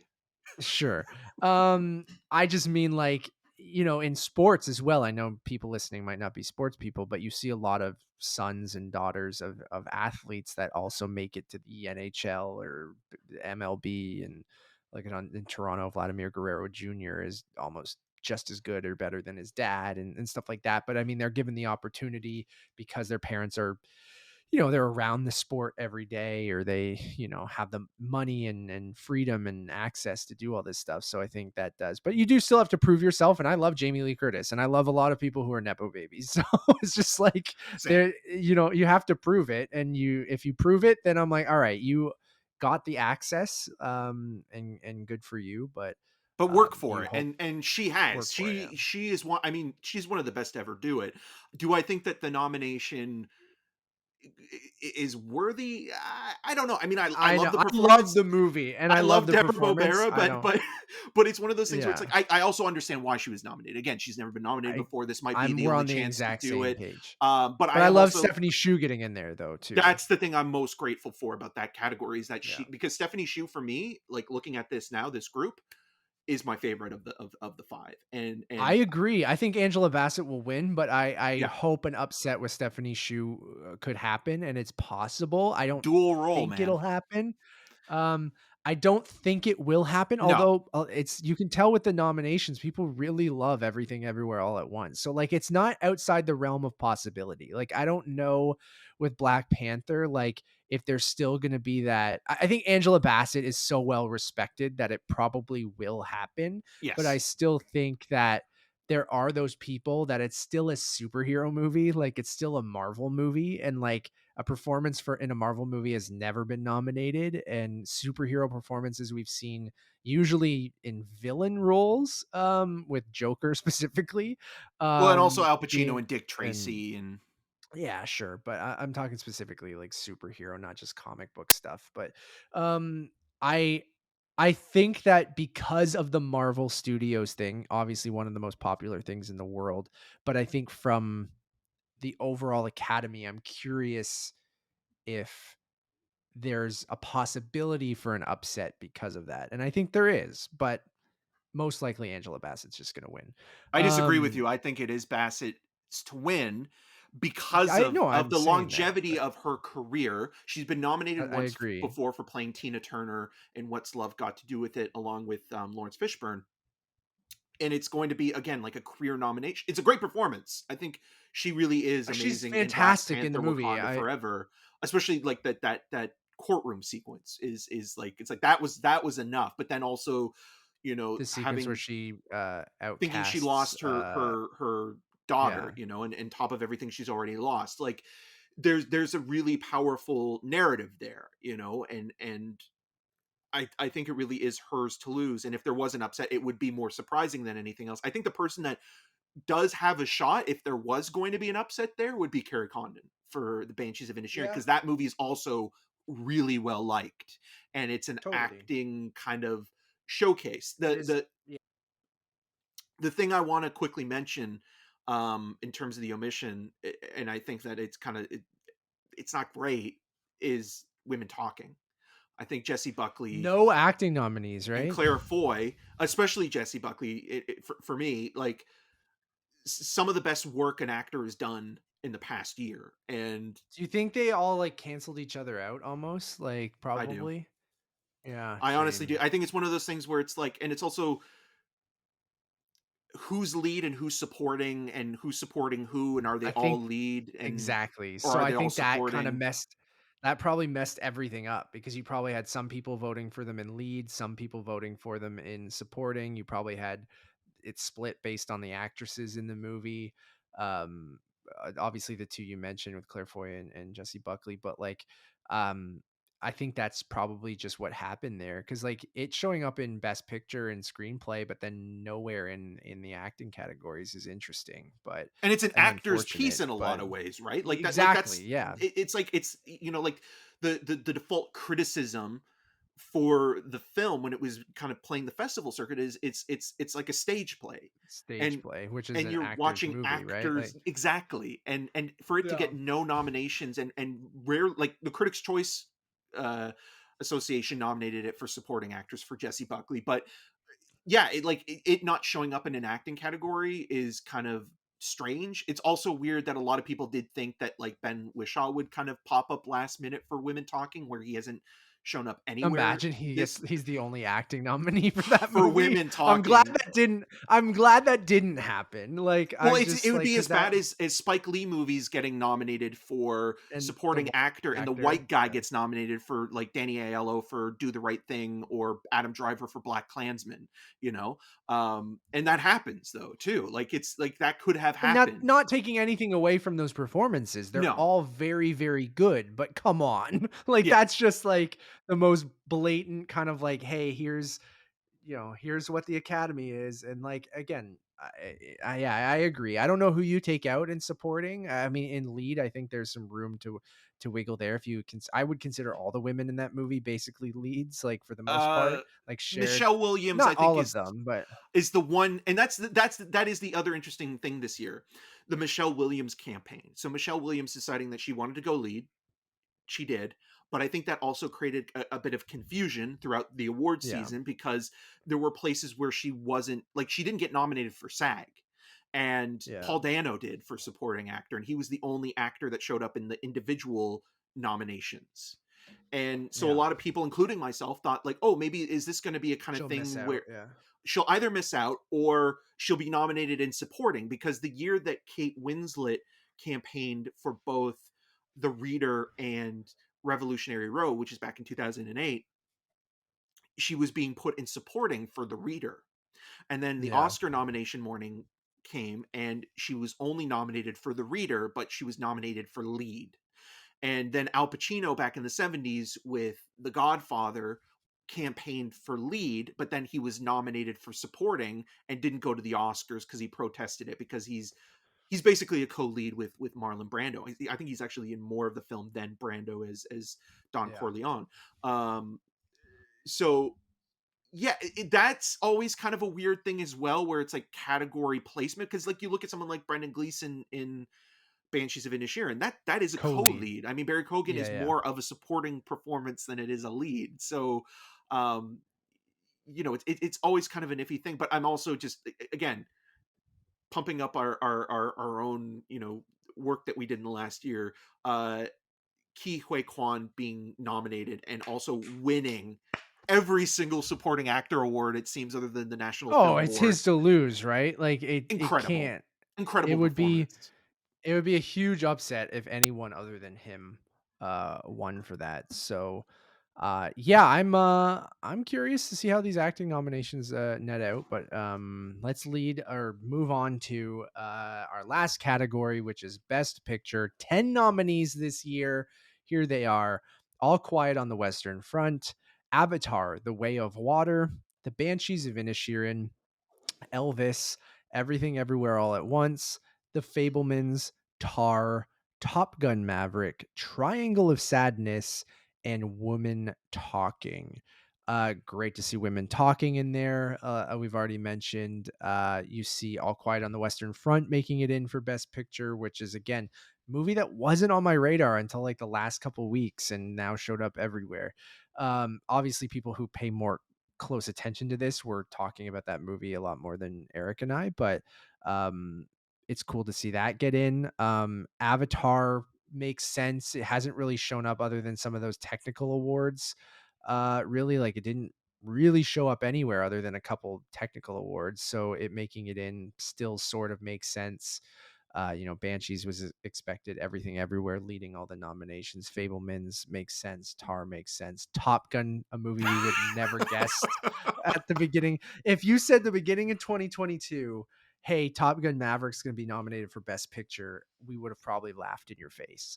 And I think most people would have laughed in your Hey face. man, those swell Um, water bottles. you know what? And then Triangle of Sadness, I think is that one that snuck in there. That I think was on teetering on that last spot, and same with Women Talking. So, how do you feel about this group of nominees, Eric? And anything that I mean, obviously we know your love for Nope and After Sun and personal favorites like that, but Yeah. is there anything missing here that like is a huge snub? I mean, more so than like just maybe kind of a surprise, and maybe it was 11 or Yeah, 12, because you mentioned Black Panther, Wakanda Forever, but I also think another one yeah, that probably was on the cusp, even though I'm not necessarily advocating for it, but I think The Whale was a movie that probably was close to getting a Best Picture yeah, nomination, because everybody votes for that one, and the actors branch makes up the most nominees. yeah. But it is interesting where in this category you do see an international push for both All Quiet on the Western Front and Triangle of Sadness, because Triangle of Sadness is mostly spoken in English, but it's still an international production, so it didn't qualify for international feature. But you can see probably that push there of you know um, places like France or England, or Sweden, like pushing for that to be nominated. But I Yeah, think that is the most interesting story this morning, is that film came back in a way that people weren't overperforming. Yeah. expecting, because a lot of people thought, okay, maybe if it does get a nomination, it'll be for Dolly DeLeon, and Dolly DeLeon didn't even get It's the nominated. only the only thing it didn't get nominated for. And Yeah. and so that is kind of interesting. And then when you look at the 10 there, I think it is a pretty good mix of big kind of blockbustery kind of movies like Top Gun Like Maverick, Top Gun and Avatar. Avatar. You know, Yeah. I think more people will watch because Elvis of, even. yeah, because of those and Everything Everywhere All at Once, because it had the time to kind of build momentum over a whole year. Guillermo del Toro and Alfonso Cuarón were talking about how, you know, maybe some Oscar voters or generations aren't connecting with Everything Everywhere All at Once the way that maybe a newer membership sort of being brought in is. But I think that's interesting as well. And we talk about this year after year, is what's the definition of an Oscar movie? And It's with changing, but it is, slowly. But and I think with Everything Everywhere All at Once getting 11 nominations, on paper, you know, like you mentioned laughing at Top Gun Maverick, but looking at Everything Everywhere All at Once, that's not an Oscar film in any way whatsoever. Where you I read know like, that's why when we first discussed it, I remember bringing it up. I know it was very early, but I'm like, I brought that up of going, this could really like carry the rest of the year and show up, hugely in award season. And I hate doing that so early in the year, right? But yeah, I think even you, who knows this world way better than I do, you have a super strong knowledge in it. But I think even you doubted it at the time because you were like, this isn't an Oscar movie. Like, no, people who love it will love it, but will it be celebrated on that stage? And I'm so glad it is, right? Like, it is that, it was this little movie with big ambitions that, took the world by storm. And I feel like, is so cool to see it celebrated, even if it ends up not winning a lot of these awards. But I think right now it might be, personally, I have a weird feeling that it is the front runner and that it will win. That's I just my agree. gut feeling right now. Like, I think people keep doubting it. They think it's too weird or too out there or too maximalist or too, like what you said, like, is it more the younger generation likes it? Will that older generation really grasp onto it? And this leads perfectly into our next conversation we'll quickly go over. I know we're going long, but hey, that's us. Um, um it's I think it's the front runner right now, and I think it's theirs to lose. And I say that, but you never know with the Oscars. Anything can really happen. Like, it's not always what you expect to win will win. But this year is very much like that Parasite year for me, where I have one movie that I'm like, I want you to win so badly, and I have a good feeling about it, but I never trust this award show. I never trust them because something like Elvis will win, or like something like that, Avatar. where I'm like, yeah, Avatar will win, and I'll just be like, all right, that completely tracks. And I'll be disappointed. But again, it doesn't really matter. Everything Everywhere will still be my favorite movie of the year, no matter if it wins Best Picture or it doesn't. It doesn't mean that any of these 9 losers will be bad movies because they Well, lost. except Like, for Elvis, which was it's, already bad. yeah, and Tar. How And dare I'm you? kidding. Again, I just a movie I didn't vibe with, but I understand. I don't really understand, but I kind of understand. So yeah, I don't know. Like, something like The Fablemans could just win, which would be the boring choice, I don't right? think it Like, is. I it's honestly think that the Fablemans, after BAFTA only nominated it for screenplay, I think the Fablemans going into the fall festival season was like the front was the runner. front runner. But Yeah. I think it's down to Everything Everywhere All at Once, The Banshees of Inisherin, and then Top Gun Maverick. I think those are the top three. I think those are the I would films. I wouldn't be mad if Top Gun Maverick won. I just, like, I wouldn't be mad. I The think it would be Oscar dads awesome. vote for Top I Gun would be Maverick. awesome. It would be awesome. It's Daddy's year, Daddy's favorite. Shout out to Keith from the Try Guys. But like, if Daddy's favorite wins, which is Top Gun Maverick, I wouldn't be mad at it. I wouldn't be mad. I obviously love Everything Everywhere All at Once. I also fucking love Top Gun Maverick in my top 3 of the year, or top 4 of the year. But um, and what was the third movie you said? Banshees of Inisherin. I Oh, think okay. that Yeah, that's yeah, yeah. also a film that has both the actors branch again, because it's an Respect from acting everyone. piece, Yeah. the writing, the crafts, like it's all there. And it's a film that a lot of people do, like, if it's not your number one favorite, like you mentioned, like the passion that you have for Everything Everywhere All at Once, it is kind Yeah. of a good default top 5 kind of pick. So I could see Yeah. that showing And up in like sometimes that's 2 the or stuff that 3. wins, right? Because everyone likes that movie where those other movies are divisive, right? Mhm. And even though if it's your number 2 or your number 3, it's everyone's 2 or 3, which means it could catapult it into being the number 1 because everyone's kind of consensus of going, we all like that movie, where 60% of us love that movie, but 40% of us fucking hate that movie, right? So it's interesting to see how it'll all net out, but I think it's a more interesting crop of movies than last year. Not to compare years, it's all relative. Like, it just depends on when a movie's released. It doesn't really matter. But um yeah, and it's like any year. I'm like, I really love a handful of these movies. I really don't like a handful of these movies. I'm indifferent on a couple of these movies. So it's just like, it is interesting to see what gets nominated. And I mean, for the most part, I liked or was okay with most of these. So Well, I even um like that people love or have a passion for Elvis. Like I think like yeah. that enthusiasm for a movie that you love, even if you don't like the movie that someone else does, you can still understand that feeling. Like that passion that you have for Everything Everywhere All at Once, or even movies that aren't nominated. Like if you have something that you really care that deeply about, that moved you in a way or connected with you, on an artistic level or just on an emotional one. I think that's kind of the whole point of what award season can do, because it can kind of show you a nice cross section of what people were watching in the year and work as a time capsule in that way. And kind of like when we look back at it, it'll be like, okay, you know this was the year that that weird movie about a Chinese immigrant With hot doing dog her fingers. taxes with hot dog fingers, got an Oscar nomination for best Yeah, picture in even if multiple it loses, but categories. if it Yeah. wins, even better. Yeah.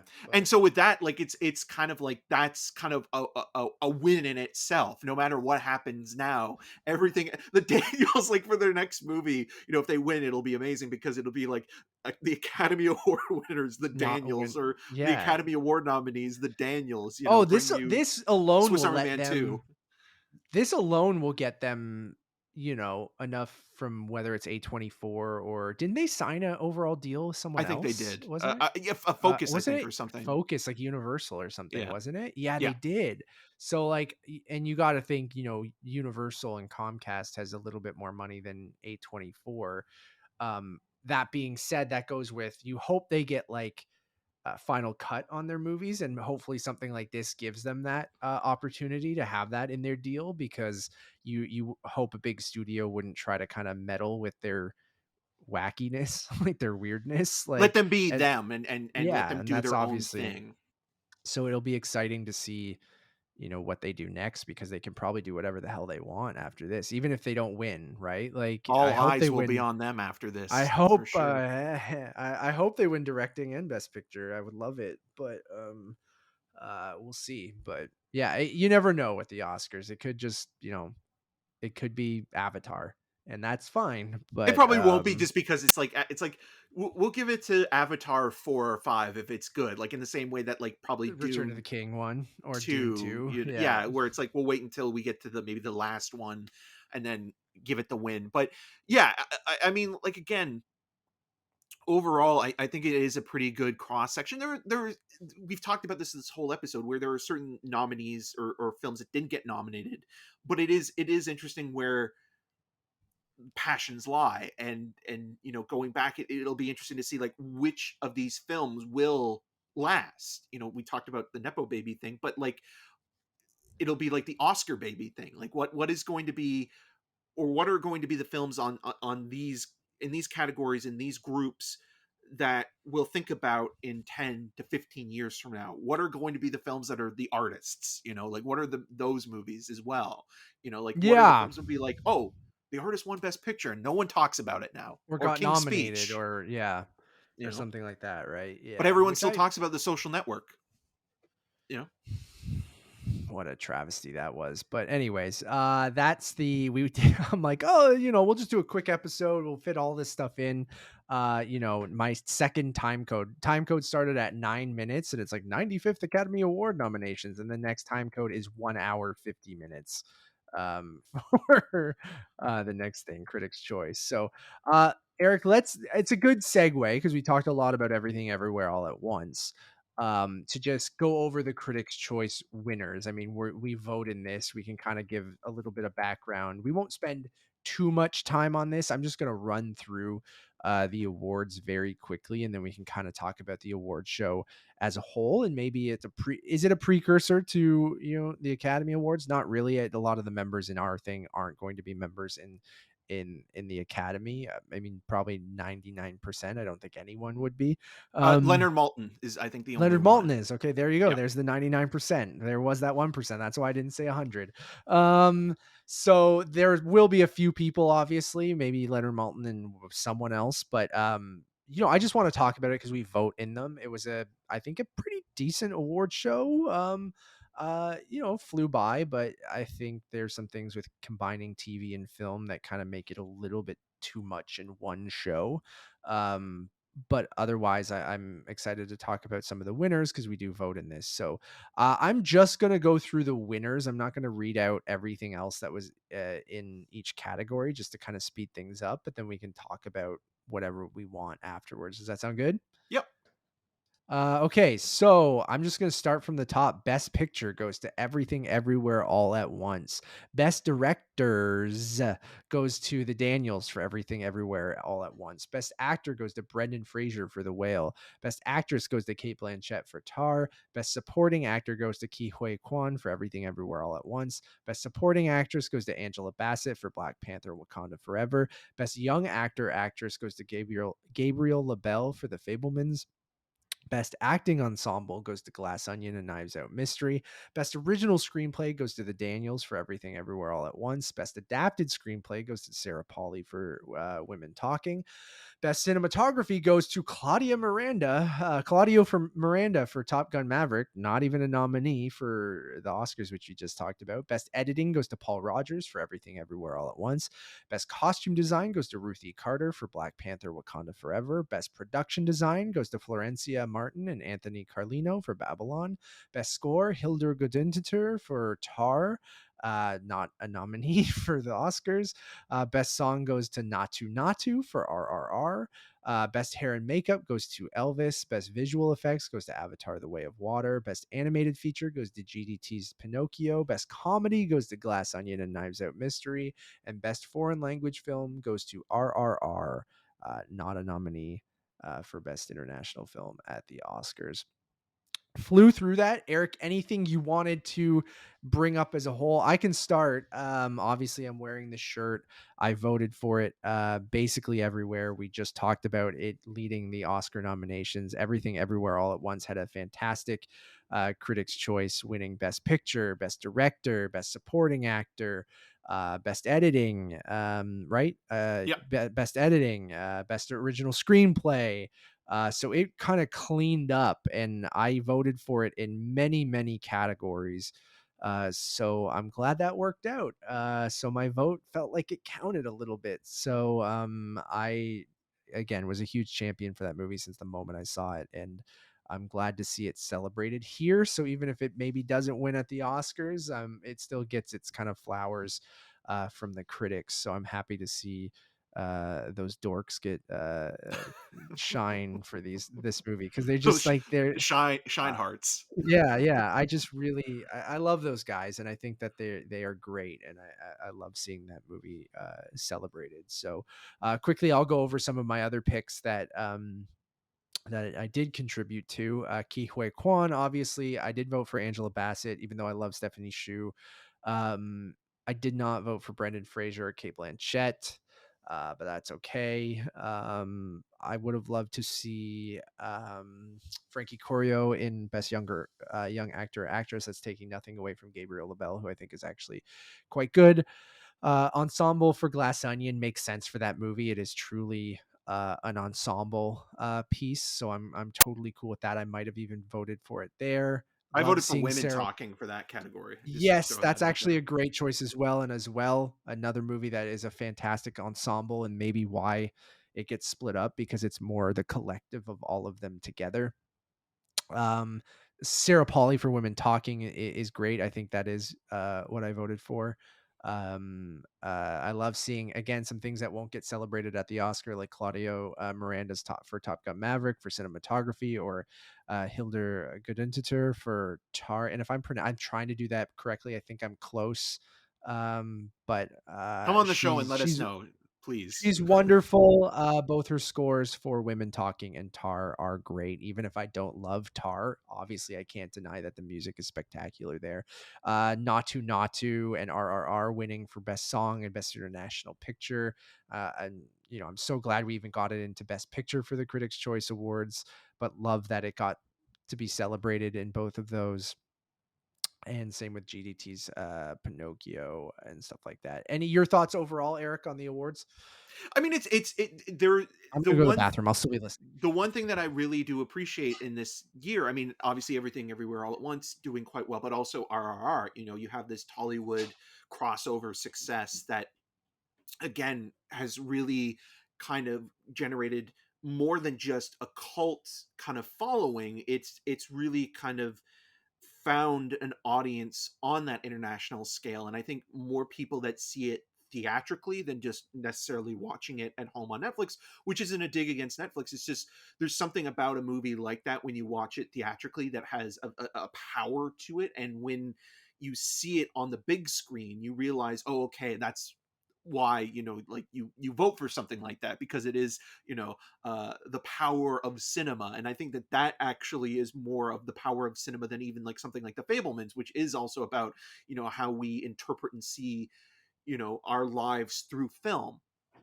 So I think RRR getting the nominations it did through the Critics' Choice Association, and even SS Rajamouli for directing, getting that nomination, Yeah. is really just an exciting thing. And that's why you love being a critic, because you can champion those movies that might not And make it even if it to, didn't win, right? It's still yeah, the great to showcase mainstream. them.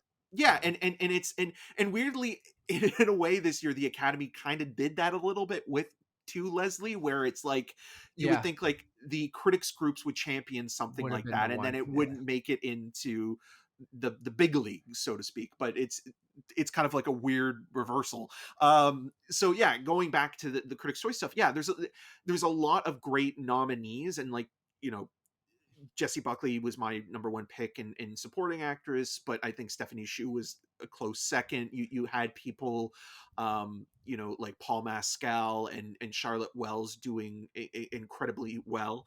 Um, and again, that's what critics groups are for. They help highlight those movies that maybe need the extra boost or can continue to have the attention in the season. The only criticism I really have, you mentioned it a little bit with having both the films and television put together. I think the other thing Yeah. that maybe, if you do separate them again, because they used to be separate, is having all of the awards Presented. telecast live, because I would have Yeah. liked to have seen Sarah Polley get Yeah. the adapted screenplay Critics' Choice I Award. agree. I would have liked to have heard her speech and hear her talk.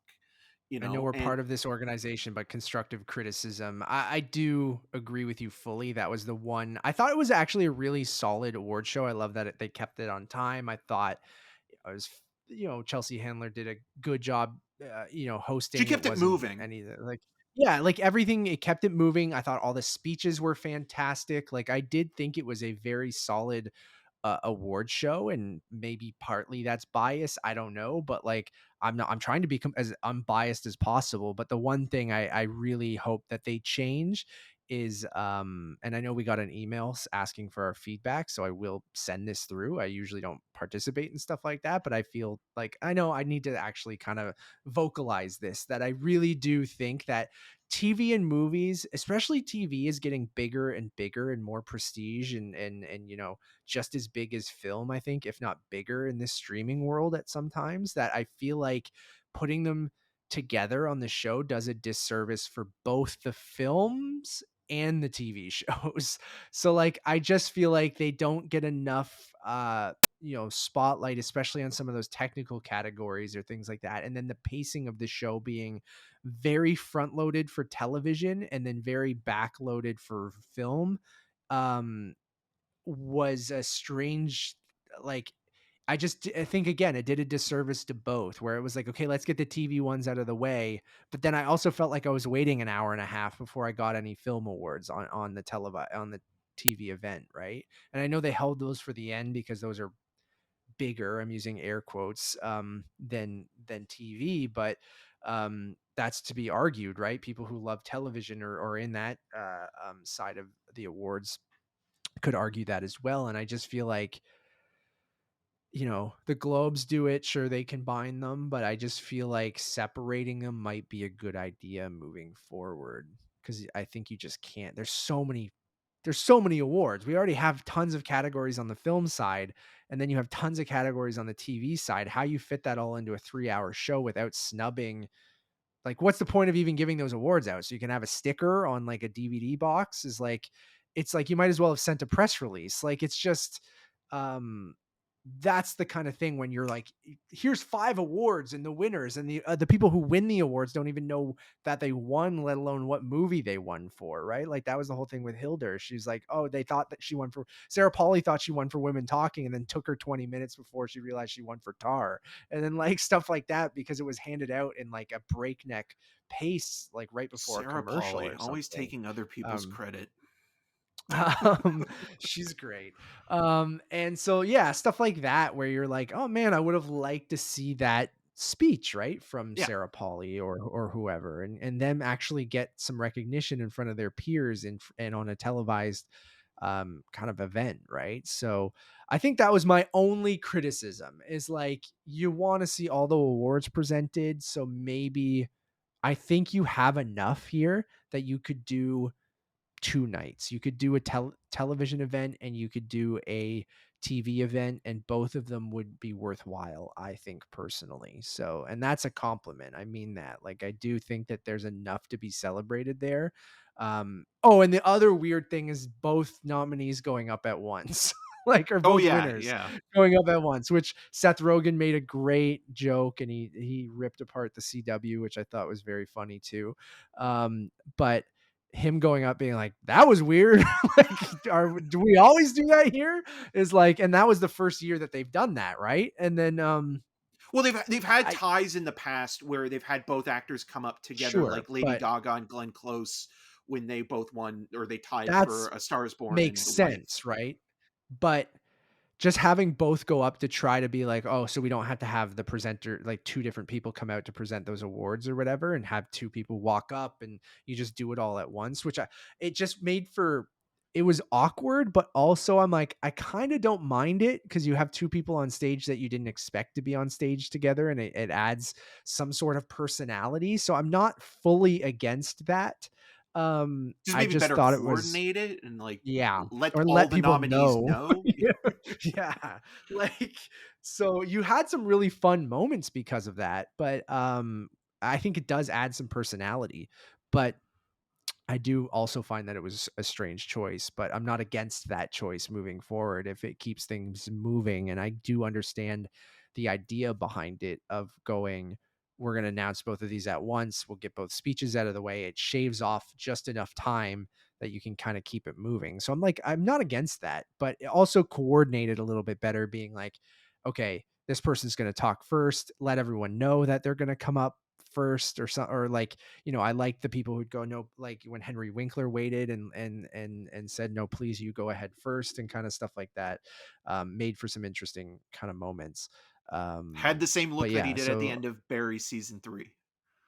That yeah, I stare. love Henry Winkler. So yeah, we won't go over the TV, even though we do cover a lot of TV here, but usually it's stuff that's film adjacent. But I will say I'm looking forward to see where Last of Us shows up next year. Anything else on the Critics' Choice before we kind of wrap No, up I here? think it was actually one of the best shows in I recent agree. memory because it kind of did feel like this year the Critics' Choice came into its own in terms of a wider range and people acknowledging the Critics' Choice, because the Critics' Choice has been around now for over 2 decades, but it's Yeah. kind of always been the second cousin or the stepchild to all these other televised Award award season, show. yeah. But it kind of felt like this year, like there was a really kind of it may be partly because it was back in person, like fully, and like people were just excited to kind of go back to the movies in a way that was a little bit touch and go in the last couple of years. But we haven't talked about the Golden Globes at all, really, and I think partly is because we don't think that the Globes are worthy of discussion anymore, and it's better probably just to leave it as it is. And we're not criticizing certain people that are members within the Globes. We don't really Especially know recent people who anybody. have joined and stuff because they have gotten better at, adding more people and more diverse, members and stuff like that. But But yeah, you we look at just but decided to, yeah, and I think because that's of the their best way to history. go. Yeah, and when you look at like what the Critics' Choice Association did this year with their award show, it felt weirdly more classy and kind of like just a good, but still a good time. Like it kind of felt like it was that perfect combination of both what you want in a televised event and also just people just enjoying themselves and wanting to be there and kind of celebrating Good the work. speeches, seems like people are having they were a lot of jokes about the food and that there was, like, just hummus and tequila. Like, so everyone got pretty drunk, I think, which makes for good On television the sometimes hummus, too, but, um, yeah, drunk off hummus, so, or yeah, hummus I agree flavored with you. I thought tequila. I do agree that I think it was one of the better award shows that I've seen, and, I just think, yeah, a little kind of, just trying to look at those 2 separate, branches and try to figure out how to best do that. Make it like WrestleMania, two-night event, Saturday and Sunday, movies one night, Sunday.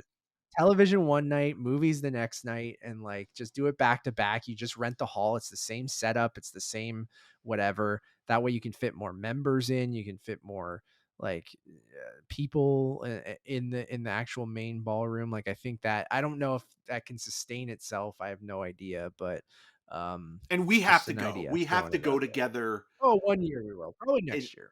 in the future. If I can find a fucking job. Want to So make a we'll see. prediction, an early prediction for something that I will be voting for next year, guaranteed. Episode At 3 of The least Last of Us. yes. But something that I will be nominating, like I'll be considering for my ballot in editing, in Hot best take. picture. It's January 24th. Eric's already said lock it in. What is it? Lock it in. How to Blow Up a Pipeline.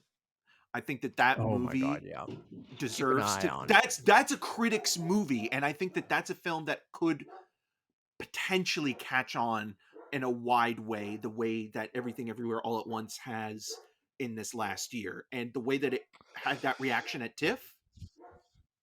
I think it's a film that, like, You whenever hope, it comes right? out, I'm Neon has surprised it it. didn't play Sundance. Is it because Neon probably already had it, so they just like They're probably because it seems waiting like something that again. could have.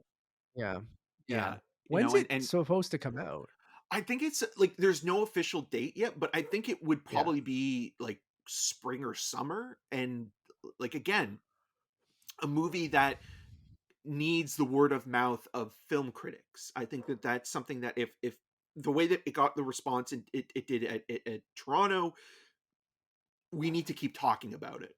And it's just one of Oh, those it's films where it'll, it's probably the best thing that I've seen this year, even though I saw it last year. yeah. Um, I'm Easily. looking forward to That's seeing it January again. 24th, but, like, Yeah, I can't wait to watch it again, and I love that Neon will probably put a little weight behind it, which is great, so, yeah. um, alright, guys, Eric and I, we were gonna talk a little bit about Sundance, but you know what? Just go check out our reviews of things. We're right in the thick of it, really. We're already behind on recording reviews, Yep. but, we'll have lots of reviews for movies like, The Pod Generation, Run, Rabbit, Run, Sometimes I Think About Dying, Magazine Dreams, Fair Play, Infinity Pool, Theater Camp, Eileen. Those are just the movies I've seen now, but we'll also have Polite Society. What else am I missing that we're going to see that people might know of? But there's going to be tons. So just go over to Untitled Movie Reviews. All of our Sundance reviews will be over there. We're trying, if you stuck around for this 2-hour podcast, we appreciate it. We're trying to keep those micro reviews, just kind of our quick thoughts on some Sundance movies and what to keep an eye on for later in the year and things like that. So they should be 15 minutes. When I say that, it's probably 20, but we'll see. Eric's synopsis alone for movies are usually 12 minutes long. So, I'll try to condense so it. we'll see. Yeah, we'll see. We'll see. We'll see. So we'll keep it to that. So make sure you go over to Untitled Movie Reviews, where we'll have all of our Sundance reviews.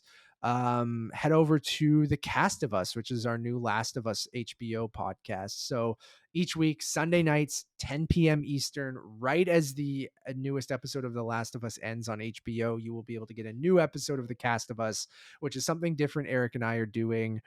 They're more of your traditional after show kind of breakdown shows. We're going super in depth for each episode, scene by scene, describing what happens as well as what we loved, what we didn't love about the episode, breaking down little moments, the nitty gritty, the little Easter eggs, the everything that you can kind of find in the episode. So we're really loving doing that. It's something that we want to maybe see come into our normal reviews a bit more, and we might even continue to do after shows or something after The Last of Us ends because of how much we're enjoying talking about in detail the episodes of The Last of Us, because I feel like with reviews sometimes, because we review new release films and we release them on embargo and things like that, so we kind of keep it spoiler free, so we have to be vague with some things. So I'm really loving in The Last of Us us like full spoilers, talking about everything that happens. So please go check that out on all podcast services. It's also on our YouTube channel. It's called The Cast of Us. Just search Matt Rohrbeck or Eric Marchin on your favorite podcast service. You'll see it pop up there with Untitled Movie Podcast and Untitled Movie Reviews. You know what? One-stop shop for everything. Just head over to Letterboxd, which is Untitled_movies. Follow us over there. We'll have everything over on Letterboxd. So that's probably your best spot to find things. But as always, my name is Matt Rohrbeck. You can find more of my work around the internet, but mostly at untitledmoviepodcast.com. And you can follow me on all those social medias at Matt Rohrbeck. And I'm Eric Marchin. You can find more of my video reviews on rogerstv.com/cinemascene and on the social medias at EM6211. Just quickly want to plug that I have an interview with Jesse Eisenberg for When You A little Finish mini Saving the podcast. When You Finish Saving the World, which was a really fun conversation. I also have an interview coming up with Lucas Daunt, the director of the Oscar-nominated international feature Close for Belgium, the week of February the 3rd. So keep an eye out for that on Rogers.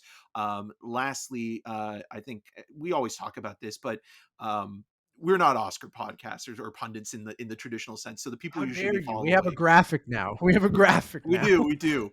Thanks, John. Are people like Clayton Davis from Variety, Joey Magnuson from Awards Radar, and Nathaniel Rogers from the Film Experience. Those are the people that you truly want to follow for Homies. in-depth coverage and analysis and advocacy when it comes to looking at the awards landscape. They know what they're talking about. We're just doing this as kind of, You know what you're talking. You downplay how much you know, Eric. Like I feel like you could be. I'm facetious in saying I am because I'm not. There's an argument to be made that you could pivot into that. I don't think that's something you want to do, but No, I did rent but a video from Blockbuster once, which was the history of the Academy from the beginning you could to easily be an 99. Oscar pundit, like an actual one. You know enough and you have enough history and you can analyze that history because of how much your knowledge of the Academy Awards that you could easily become an Oscar pundit. So I'm being facetious when I say that because I'm a moron.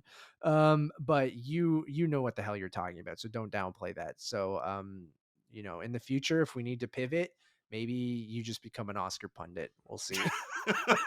And also Um, quickly, if people, if you have a moment, can you please write a review and give us a 5-star rating on your podcast Podcast platform service of of choice. choice?